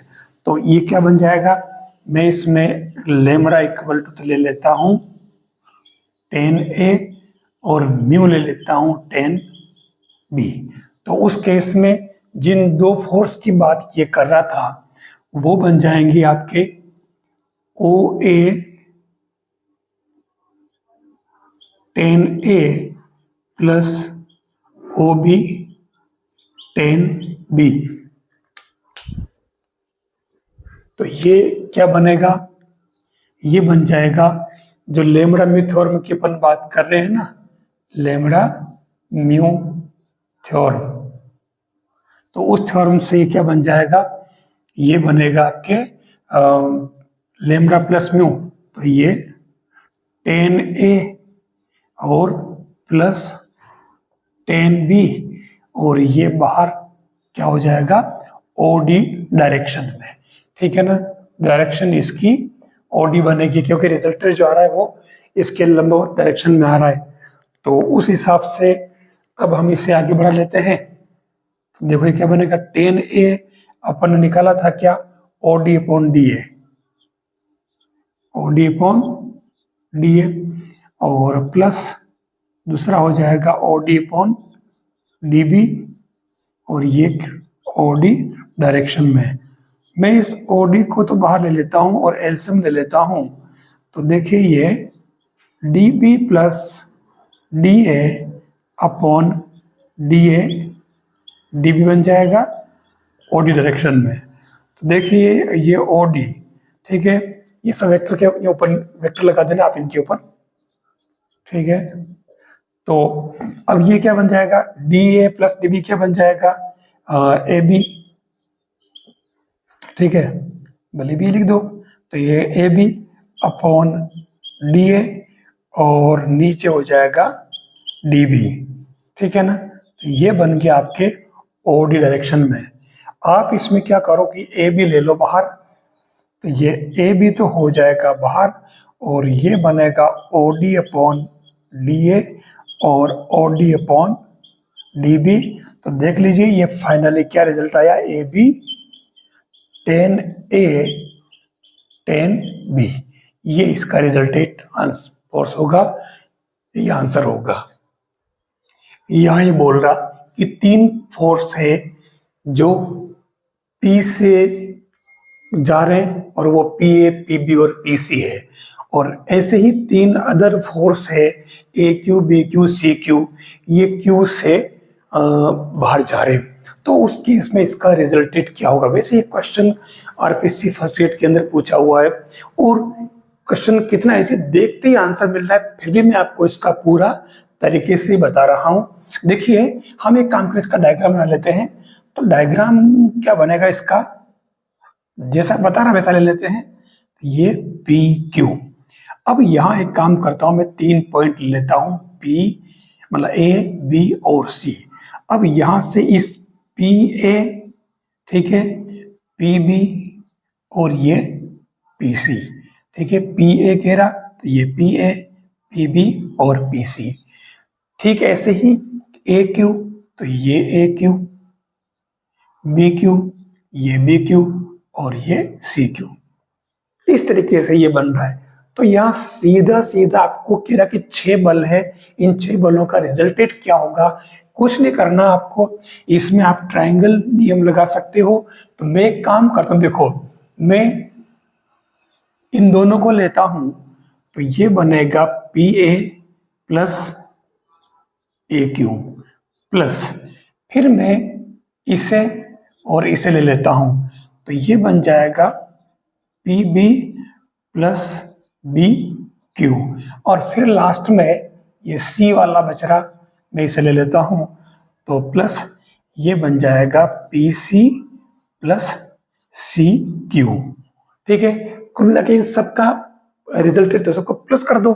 तो देखिए आप, ये जो पहला पार्ट आ रहा है ये क्या बन रहा है आपके PA प्लस AQ, तो ये PA plus AQ equal to PQ, resultant त्रिभुज नियम। तो ये क्या बन गया आपके PQ। इन दोनों को लो तो ये भी PQ, और लास्ट वाले तीनों को लो तो ये भी PQ। तो फाइनली क्या आंसर आया, 3PQ इसका रिजल्टेंट आंसर होगा। वैसे यही क्लियर दिख रहा था कि ये PA plus AQ PQ, PB plus BQ B, तो ये PQ, और PC प्लस CQ, तो ये बन रहा था PQ। तो 3 बार PQ PQ PQ आ रहा था, ये 3PQ इसका आंसर हो जाएगा। अब हम चलते हैं बलों के संतुलन की तरफ। मैकेनिक्स में एक बहुत ही इंपॉर्टेंट पार्ट है जो कि बल त्रिभुज नियम, लैम्ब्डा म्यू थ्योरम और लामी थ्योरम, इन पर डिपेंडेंट जो क्वेश्चंस है मैंने उसमें लिया है। एक क्वेश्चन आपके सामने है, यहाँ आपको 4 सेट दे रखे हैं, और ये है बलों के, यानी 10 न्यूटन, 4 न्यूटन, 5 न्यूटन का एक बल है, और 4√2, 3√5 और 7√3, ये एक सेट है। ऐसे ही है 2 तीसरा और चौथा सेट है, ठीक है। तीनों बल एक साथ किसी एक कण पर लग रहे हैं, यहाँ पर तीनों बल एक कण पर लग रहे हैं, यहाँ पर ये तीनों बल एक कण पर लग रहे हैं, और यहाँ पर भी एक कण पर लग रहे हैं। अब ये कह रहा है कि इनमें से कौन सा एक सेट ऐसा है जो कण को संतुलन में बनाए रखेगा, या यूं कह सकते हैं कि बल संतुलन में है। तो संतुलन में होने के लिए कंडीशन क्या है? देखिए यहां जो मेन बात है, हम एक एक को चेक कर लेते हैं। यहां 10 4 5 तो सीधा सीधा सिस्टम है इसके अंदर कि दो बलों को अगर जोड़े, जैसे 10 + 4 = 14, ठीक है, जो तीसरे बल से कम है, ठीक है ना, यानी कि <5। हमारी बात यही खत्म हो गई। यानी ये जो सेट है, पहला वाला ही सेट, ये बल संतुलन में नहीं है। यानी कि इन्हीं दो बलों को अगर प्लस किया जाए तो तीसरे बल से ज्यादा होना चाहिए। ये ठीक वैसा ही है किसी त्रिभुज में 3 भुजाओं के त्रिभुज शो करने का जो शर्त है ना, कि दो भुजाओं को अगर अपन जोड़े तो तीसरी भुजा से अधिक होना चाहिए, a + b > c हो, या b + c > a हो, या a + c > b हो, तो उस केस में ये a, b और c एक त्रिभुज को डिनोट करेगी। तो यही नियम यहां लग रहा है। इसका मतलब ये वाला जो है, ये इसमें त्रिभुज अपने बलों के संतुलन को व्यक्त नहीं करेगा। अगर हम इसमें देखें तो देखिए जैसे 4 और 3 7, और ये 7 आ रहा है, लेकिन यहाँ √2 का मतलब 1.414, और इसकी वैल्यू भी कोई 2 पॉइंट तो ज्यादा ही हो रहा है।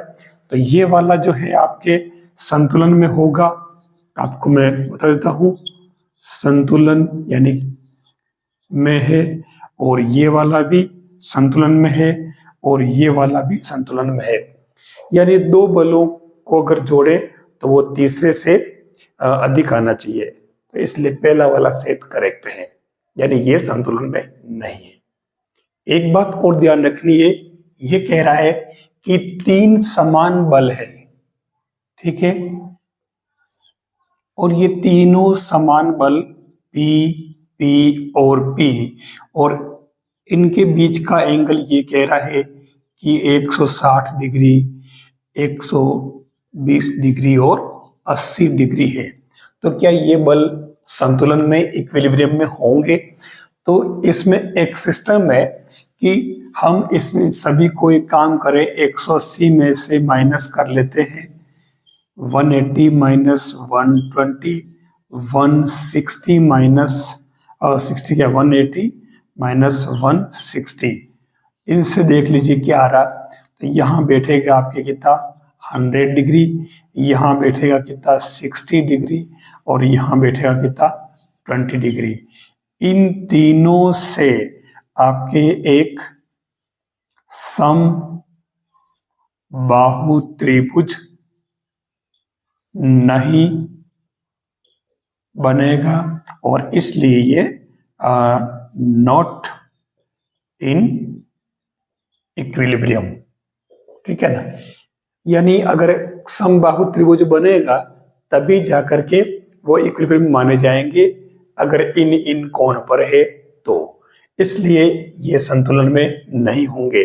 देखिए यहाँ जो क्वेश्चन कह रहा है कि आपके पास 3 समान बल है, ये कह रहा है कि इनके बीच में एंगल क्या होगा जबकि ये इक्विलिब्रियम में है, किसी एक कण पर अप्लाई हो रहे हैं। यानी यूं कहें कि जो कण है उस पर इस तरीके से अप्लाई हो रहे हैं, तो आपके इसमें P, P और P मान लेते हैं।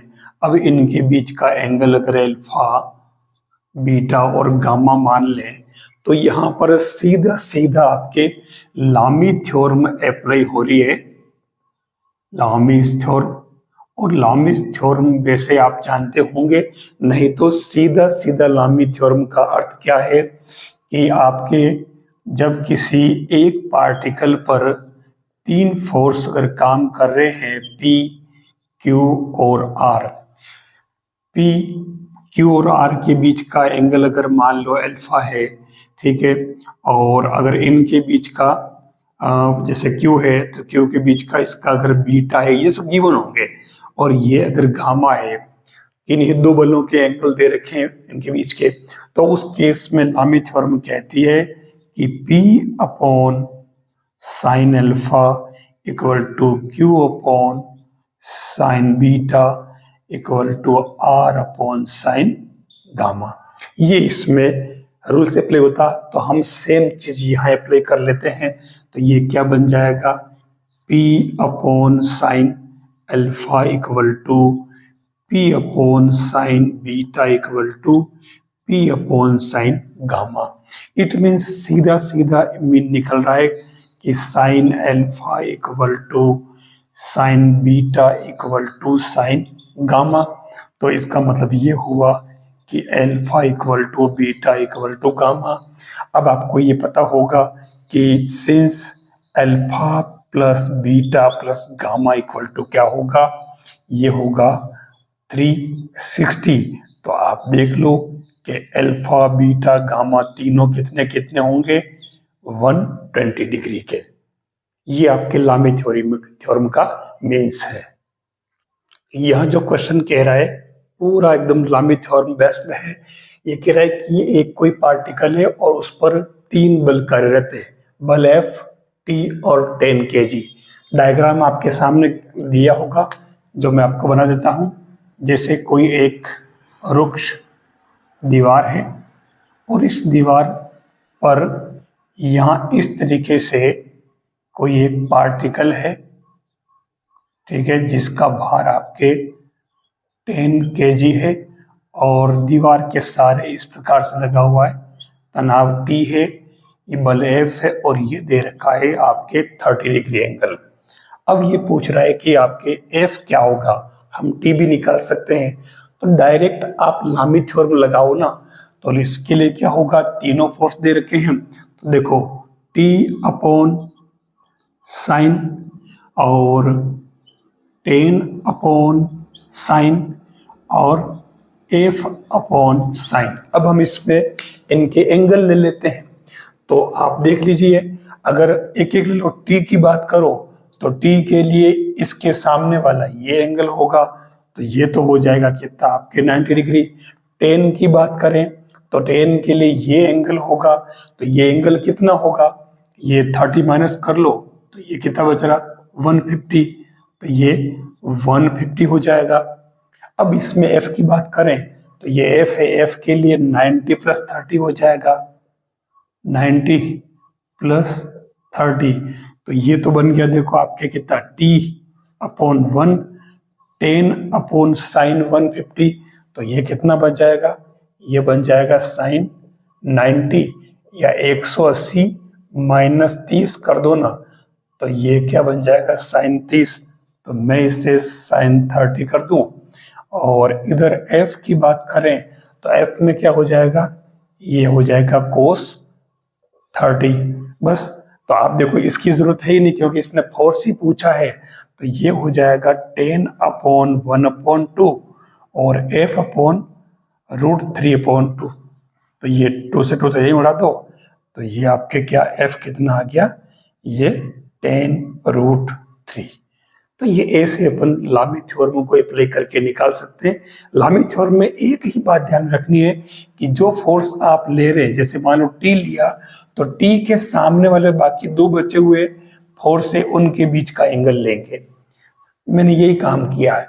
अगर फोर्स F लिया तो देखो मैंने 90 प्लस 30 लिया था यहाँ पे, ये फोर्स F के लिए। ये आपको फोर्स को एंगल कौन सा लेना है वो आपको लामी थ्योरम में समझ लेना है। ये क्वेश्चन कह रहा है कि P, Q और R 3 फोर्स है वो इक्विलिब्रियम है और P जो है वो ईस्ट की डायरेक्शन में अप्लाई हो रहा है जो 12 kg गिवन है, और Q आपके नॉर्थ में है और R है आपके वेस्ट साउथ डायरेक्शन में है। ठीक है, तो अब आपको इन दोनों को फाइंड करना है। सीधा सीधा आप देखो डायग्राम बना लीजिए जो आपकी जानकारी में है उसके बेस पे। देखिए ये हो जाएगा ईस्ट, नॉर्थ और ये वेस्ट और साउथ। तो ये इधर तो हो गया आपके P, इधर हो गया आपके Q और R जो होगा आपके इस डायरेक्शन में होगा। ठीक है, तो उस केस में आपके साफ साफ दे रखा, देखो ये एंगल कितना है, 90 डिग्री। अच्छा देखिए यहाँ पर ये जो है R वाला ये वेस्ट साउथ में है, यानी कि 45 हो गया, हमारा काम हो गया। तो अब अपन एक एक में लामी थ्योरम लगा लेते हैं, बाय लामी थ्योरम। तो देखो ये बन जाएगा P अपॉन क्या बनेगा, P के लिए जो आएगा वो आपके Q और R एंगल के बीच का एंगल होगा, तो 90 डिग्री प्लस 45 लगेगा, तो ये साइन 90 प्लस 45 हो जाएगा। फिर Q की बात करें तो Q जो एंगल ऊपर है, तो Q के लिए भी आप देखो 90 प्लस 45, तो ये भी आपके 90 प्लस 45 हो जाएगा।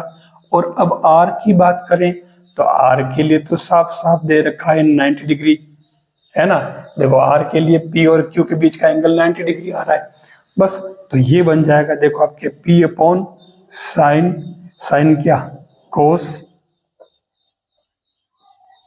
45, और Q अपॉन ये भी आपके हो जाएगा कोस 45, और R अपॉन 1, तो ये क्या बना P अपॉन 1 अपॉन रूट 2 और Q upon 1 upon root 2 equal to R upon 1।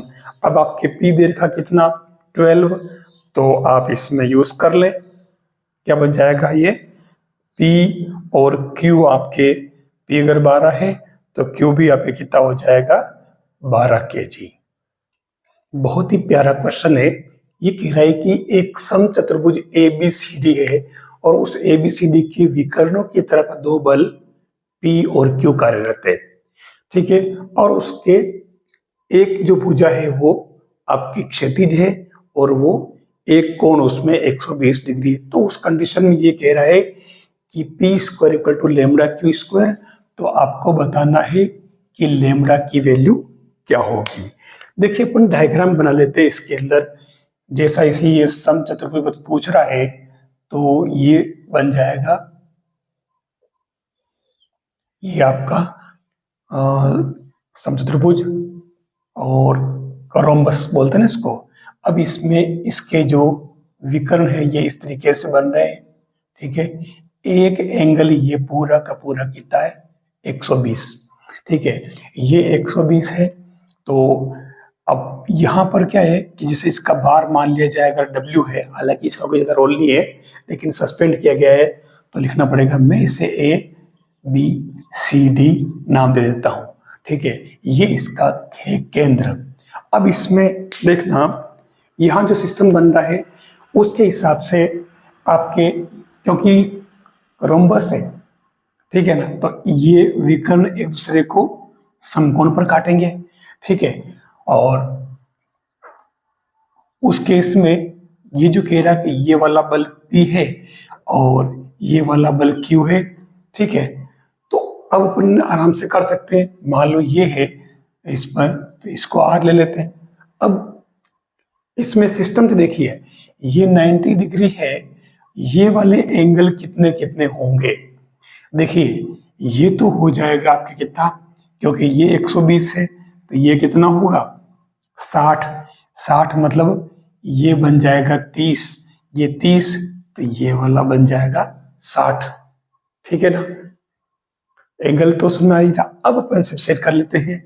यहां देखिए P अपॉन और Q अपॉन और R अपॉन, बल त्रिभुज नियम में अप्लाई कर रहा हूं इसमें। तो P आपका ये है, तो P के लिए मैं इसमें भुजा वाला नियम लागू करूं तो ये बन जाएगा P अपॉन OC, और Q बात करें तो Q अपॉन OD, और R के लिए हो जाएगा DC। अब यहाँ देखिए क्योंकि P और Q का रिलेशन है तो मैं इससे P अपॉन Q करके और क्या बन जाएगा OC अपॉन OD कर लेता हूं। अब इसमें OC अपॉन OD क्या है देख लो आप, OC अपॉन OD यानी कि ये tan 60 बराबर OC अपॉन OD हो रहा है, तो ये बन जाएगा क्या tan 60, तो ये P इक्वल टू √3 होता है इसकी वैल्यू, तो ये √3Q, तो ये P स्क्वायर इक्वल टू क्या आ गया 3Q square, this is lambda equal to 3, ये इसका आंसर होगा। देखिए यहाँ जो क्वेश्चन दे रखा है इसमें इसने कहा है कि एक 65 किलोग्राम भार है और उसको इसने T1 और T2 तनाव वाली दो हल्की डोरियों जिनकी लंबाइयां 5 मीटर और 12 मीटर है उससे लटका रखा है। और ये दोनों डोरियां जो है जिसके तनाव T1 T2 है ये एक खूंटी पर जो एक क्षैतिज डोरी है उससे बंधी हुई है।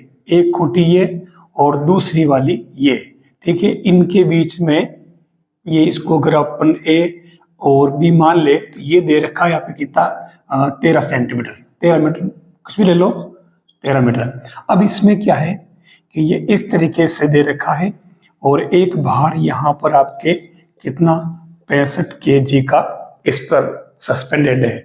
अब ये कह रहा है कि ये 13 है और ये पूछ रहा है कि तनाव T1 और तनाव T2 इन डोरियों में कितना होगा ये पूछ रहा है। और यहाँ इसने ए इसको अगर अपन सी माने तो ये AC तो है 5 मीटर और ये BC है 12 मीटर दे रखी है, ठीक है। अब हमें ये तनाव निकाला तो हम इसमें लामी थ्योरम यूज करेंगे और इसके लिए सबसे बड़ी बात की जो एलिमेंट्री मैथमेटिक्स है जिसमें हमें जाना पड़ेगा। ये कह रहा है कि 5, 12 और 13 जो कि एक पाइथागोरियन ट्रिपलेट है समकोण त्रिभुज को बताएगी, राइट एंगल ट्रायंगल। तो उस केस में ये आपके 90 डिग्री होगा। अब मैं इसको आगे तक बढ़ा दूं सीधा, ये 90 डिग्री अगर मैं इसे थीटा मान लूं तो पक्की बात ये बन जाएगा 90 माइनस थीटा, ठीक है। अब ये अगर 90 माइनस थीटा है तो इस तीनों के बेस पे अपन हमारे को तनाव T1, T2 और 65 डिग्री के बेस पर हमें इसमें लेना होगा। तो अब देखिए लामी थ्योरम अप्लाई कर लेते हैं अपन तीनों के लिए। तो बाय लामीज थ्योरम तनाव T1 upon sign equal to तनाव T2 अपॉन साइन और इक्वल टू 65 अपॉन साइन। मैंने एंगल छोड़ रखे हैं, ठीक है। तो अब इसमें एंगल T1 की बात करें हम तो देखो T1 के लिए कौन सा एंगल लिया जाएगा, ये वाला, और ये एंगल कितना होगा 180 माइनस थीटा। तो ये हो जाएगा, ये पाई माइनस थीटा कर लेता हूं मैं। ऐसे ही T2 की बात करें तो T2 के लिए बन जाएगा ये वाला, कितना हो जाएगा T2 के लिए, देखो दोनों के बीच का ये वाला एंगल होगा तो ये बन जाएगा आपके 90 माइनस थीटा। और 65 की बात करें तो ये तो हो जाएगा 90, ये हमारा काम हो गया बस। तो ये बन जाएगा T1 upon sine theta equal to T2 upon cos theta equal to 65 upon 1।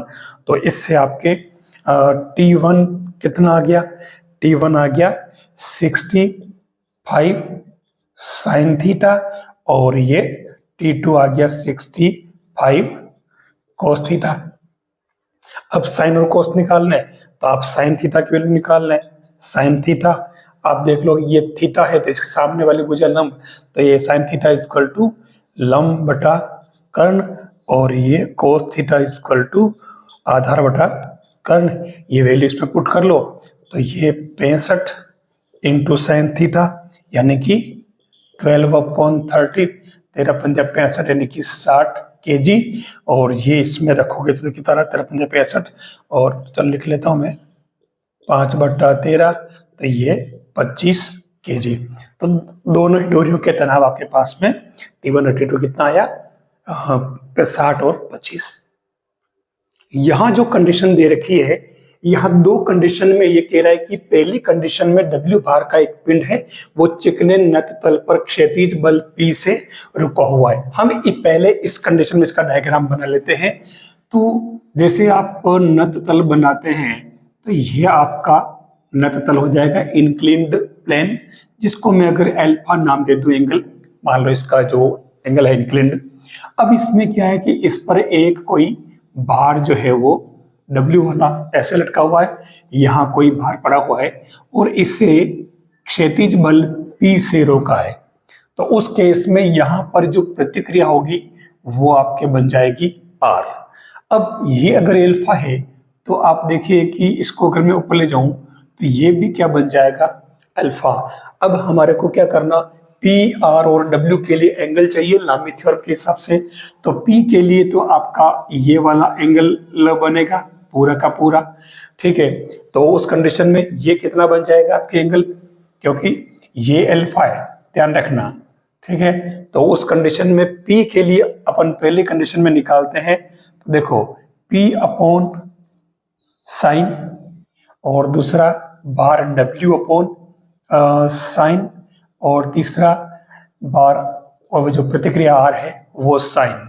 अब इसके लिए एंगल पहले अपन एक एक पकड़ लो। जैसे अगर अपन प्रतिक्रिया R की बात करें तो R के लिए तो साफ साफ दोनों के बीच का एंगल 90 है, तो लो ये तो मैं पहले लिख लेता हूं। ठीक है। अब यहाँ W साइन अल्फा, तो W के लिए बन रहा है π/2 प्लस अल्फा। W कौन सा ये है, तो W के लिए यहां से यहां तक 90 प्लस अल्फा। ठीक है। और ऐसे ही अगर P की बात करें तो P के लिए क्या बन जाएगा, पाई माइनस अल्फा। ठीक है। अब आप इसको सिंप्लीफाई कर लो, तो ये क्या बना देखो, P upon sine alpha equal to W upon cos alpha equal to R upon 1। तो हमें प्रतिक्रिया R से यहाँ काम नहीं है, हमें P और W से काम है, तो अपन इसमें ये रिजल्ट निकाल लेते हैं। इससे क्या बन जाएगा, finally P cos alpha equal to W sine alpha. एक रिजल्ट आ गया है। अब अपन ये हमारा पहला काम हो गया। अब अपन दूसरा काम करते हैं। तो दूसरे काम के लिए ये तो अपन ने फर्स्ट से लिया। अब सेकंड कंडीशन में कह रहा है कि यही भार जो W है अगर समतल के समांतर बल Q द्वारा रोका जा सके, तो यहां देखिए डायग्राम क्या बन जाएगा, थोड़ा सा चेंजेस, वही अल्फा है इसमें। ठीक है। और भार तो आपका W वाला जो है यही। ठीक है। लंबवत प्रतिक्रिया अपन जानते हैं, नाम दे देते हैं चलो S। और अब की बार जो पार्टिकल है, जो पिंड है, ये समतल के इस अनतल के समांतर ऊपर की तरफ है, ऐसे क्यों। ठीक है। तो उस कंडीशन में हम इसी को बल्कि थोड़ा ऊपर बता देते हैं। तो उस कंडीशन में अगर, क्योंकि ये अल्फा है, ठीक है, तो आप अगर मान लो इसको इस तरीके से बनाएं तो ये भी आपके अल्फा होगा। तो उस कंडीशन में अब अपने को क्या, इसका कोई काम नहीं है, हमें क्यू डब्ल्यू और एस के लिए ला मेथड प्ले करनी है। तो मैं सबसे पहले क्यू के लिए कर लेता हूं, चलो। तो क्यू अपॉन साइन और दूसरा है अपने W, तो ये W अपॉन साइन और लंबवत प्रतिक्रिया S, तो उसके लिए भी साइन। अब चाहिए एंगल, तो देखो यहां अगर अपन W की बात करें तो W के लिए डायरेक्ट दे रखा, W के लिए एंगल कौन सा काम आएगा, W के लिए आपके ये इसमें, तो W के लिए Q इधर है, तो आप देखो ये सीधा ये 90 डिग्री बन रहा है Q और S के बीच में, तो ये 90 डिग्री। अब Q की बात करें, है ना, तो ये जो Q है, Q के लिए एंगल कौन सा होगा, ये वाला एंगल होगा। ठीक है। तो ये बन जाएगा आपके क्या, पाई माइनस अल्फा, क्योंकि ये अल्फा है तो सेम कंडीशन ये भी अल्फा होगा, तो ये आपके पाई माइनस अल्फा हो जाएगा। अब S की बात करें तो S के लिए 90 डायरेक्ट लिख लेता हूं मैं, आपको समझ में आ गया होगा, वैसे S का काम ही नहीं है। तो अब ये बना आपके पास में Q अपॉन साइन अल्फा और W अपॉन 1। तो इससे आपके साइन या यूं कह सकते हैं कि W sine alpha equal to Q आ गया। अब हमें इसमें समीकरण नंबर इसको और इसको यूज करके और हमें इनका रिजल्ट निकालना है। तो एक काम करो, आप इसमें कोस और साइन है तो इसको तो बदल दो आप कोट में, देखिए तो ये साइन इधर लाएंगे तो ये कोट अल्फा इक्वल टू क्या बन जाएगा, W अपॉन P। ठीक है। एक तो इससे, दूसरा इससे निकालो कोसेक, क्योंकि त्रिकोणमिति के जो फॉर्मूले हैं वो अगर याद है तो हम सेट कर सकते हैं, और इससे आप कोसेक अल्फा निकाल लो। ठीक है। तो वो बन जाएगा क्या, W अपॉन P। अब आपको ये बात पता है कि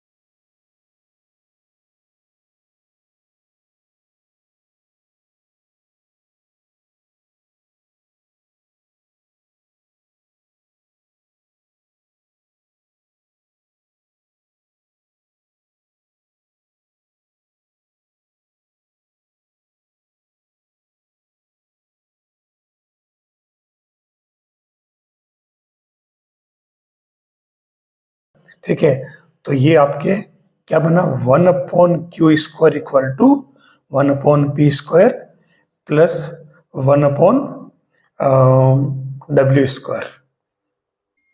बहुत ही बढ़िया क्वेश्चन, बिल्कुल चेंज। न तो ये लामी थ्योरम पर बेस्ड है और न ही किसी बल त्रिभुज नियम पर। देखिए यहाँ कह रहा है कि 7 न्यूटन, 5 न्यूटन और 3 न्यूटन के बल किसी एक पार्टिकल पर अप्लाई हो रहे हैं और वो पार्टिकल इक्विलिब्रियम में है, यानी कि संतुलन में, साम्य अवस्था में है। तो उस केस में ये कह रहा है कि 5 और 3 न्यूटन का जो फोर्स है इसके बीच का एंगल क्या होगा। यानी हम सीधी सीधी बात करें तो ये इस तरीके से बन रहा है। 3 बल है, आप क्रम से ले लें, 7 न्यूटन, 5 न्यूटन और 3 न्यूटन। ये कह रहा है कि 5 और 3 के बीच का एंगल क्या होगा, जिसको आपको निकालना है। अब यहाँ क्या है, ये ध्यान रखना, अगर एक खास बात, अगर ये तीनों बल की वजह से यहाँ जो पार्टिकल है वो अगर इक्विलिब्रियम में है, तो ध्यान रखना ये तीनों बल एक त्रिभुज की क्रमवार भुजाओं को दर्शाएंगे। 7 न्यूटन, 5 न्यूटन और 3 न्यूटन। ठीक है, अब ऐसे केस में इसने एंगल 5 और 3 के बीच का पूछा है। तो आपको अगर याद हो तो ट्रिग्नोमेट्री के अंदर जो हम याद करते हैं फॉर्मूले, कोस ए, कोस बी और कोस सी। कोस ए इट मीन्स ये होता है b² plus c² minus a²/2 bc। ठीक है ना, यानी b और c के बीच का एंगल है, ध्यान रखना ये। ऐसे ही कोस b, तो ये a² plus c² minus b²/2 ac, और यहां हो जाएगा a² plus b² minus c²/2 ab। अब इनको अप्लाई करना, मैंने कहा ना कि फॉर्मूला याद होना पहली बात तो जरूरी, अब उसके बाद उस फॉर्मूले को अप्लाई करना वो जरूरी है।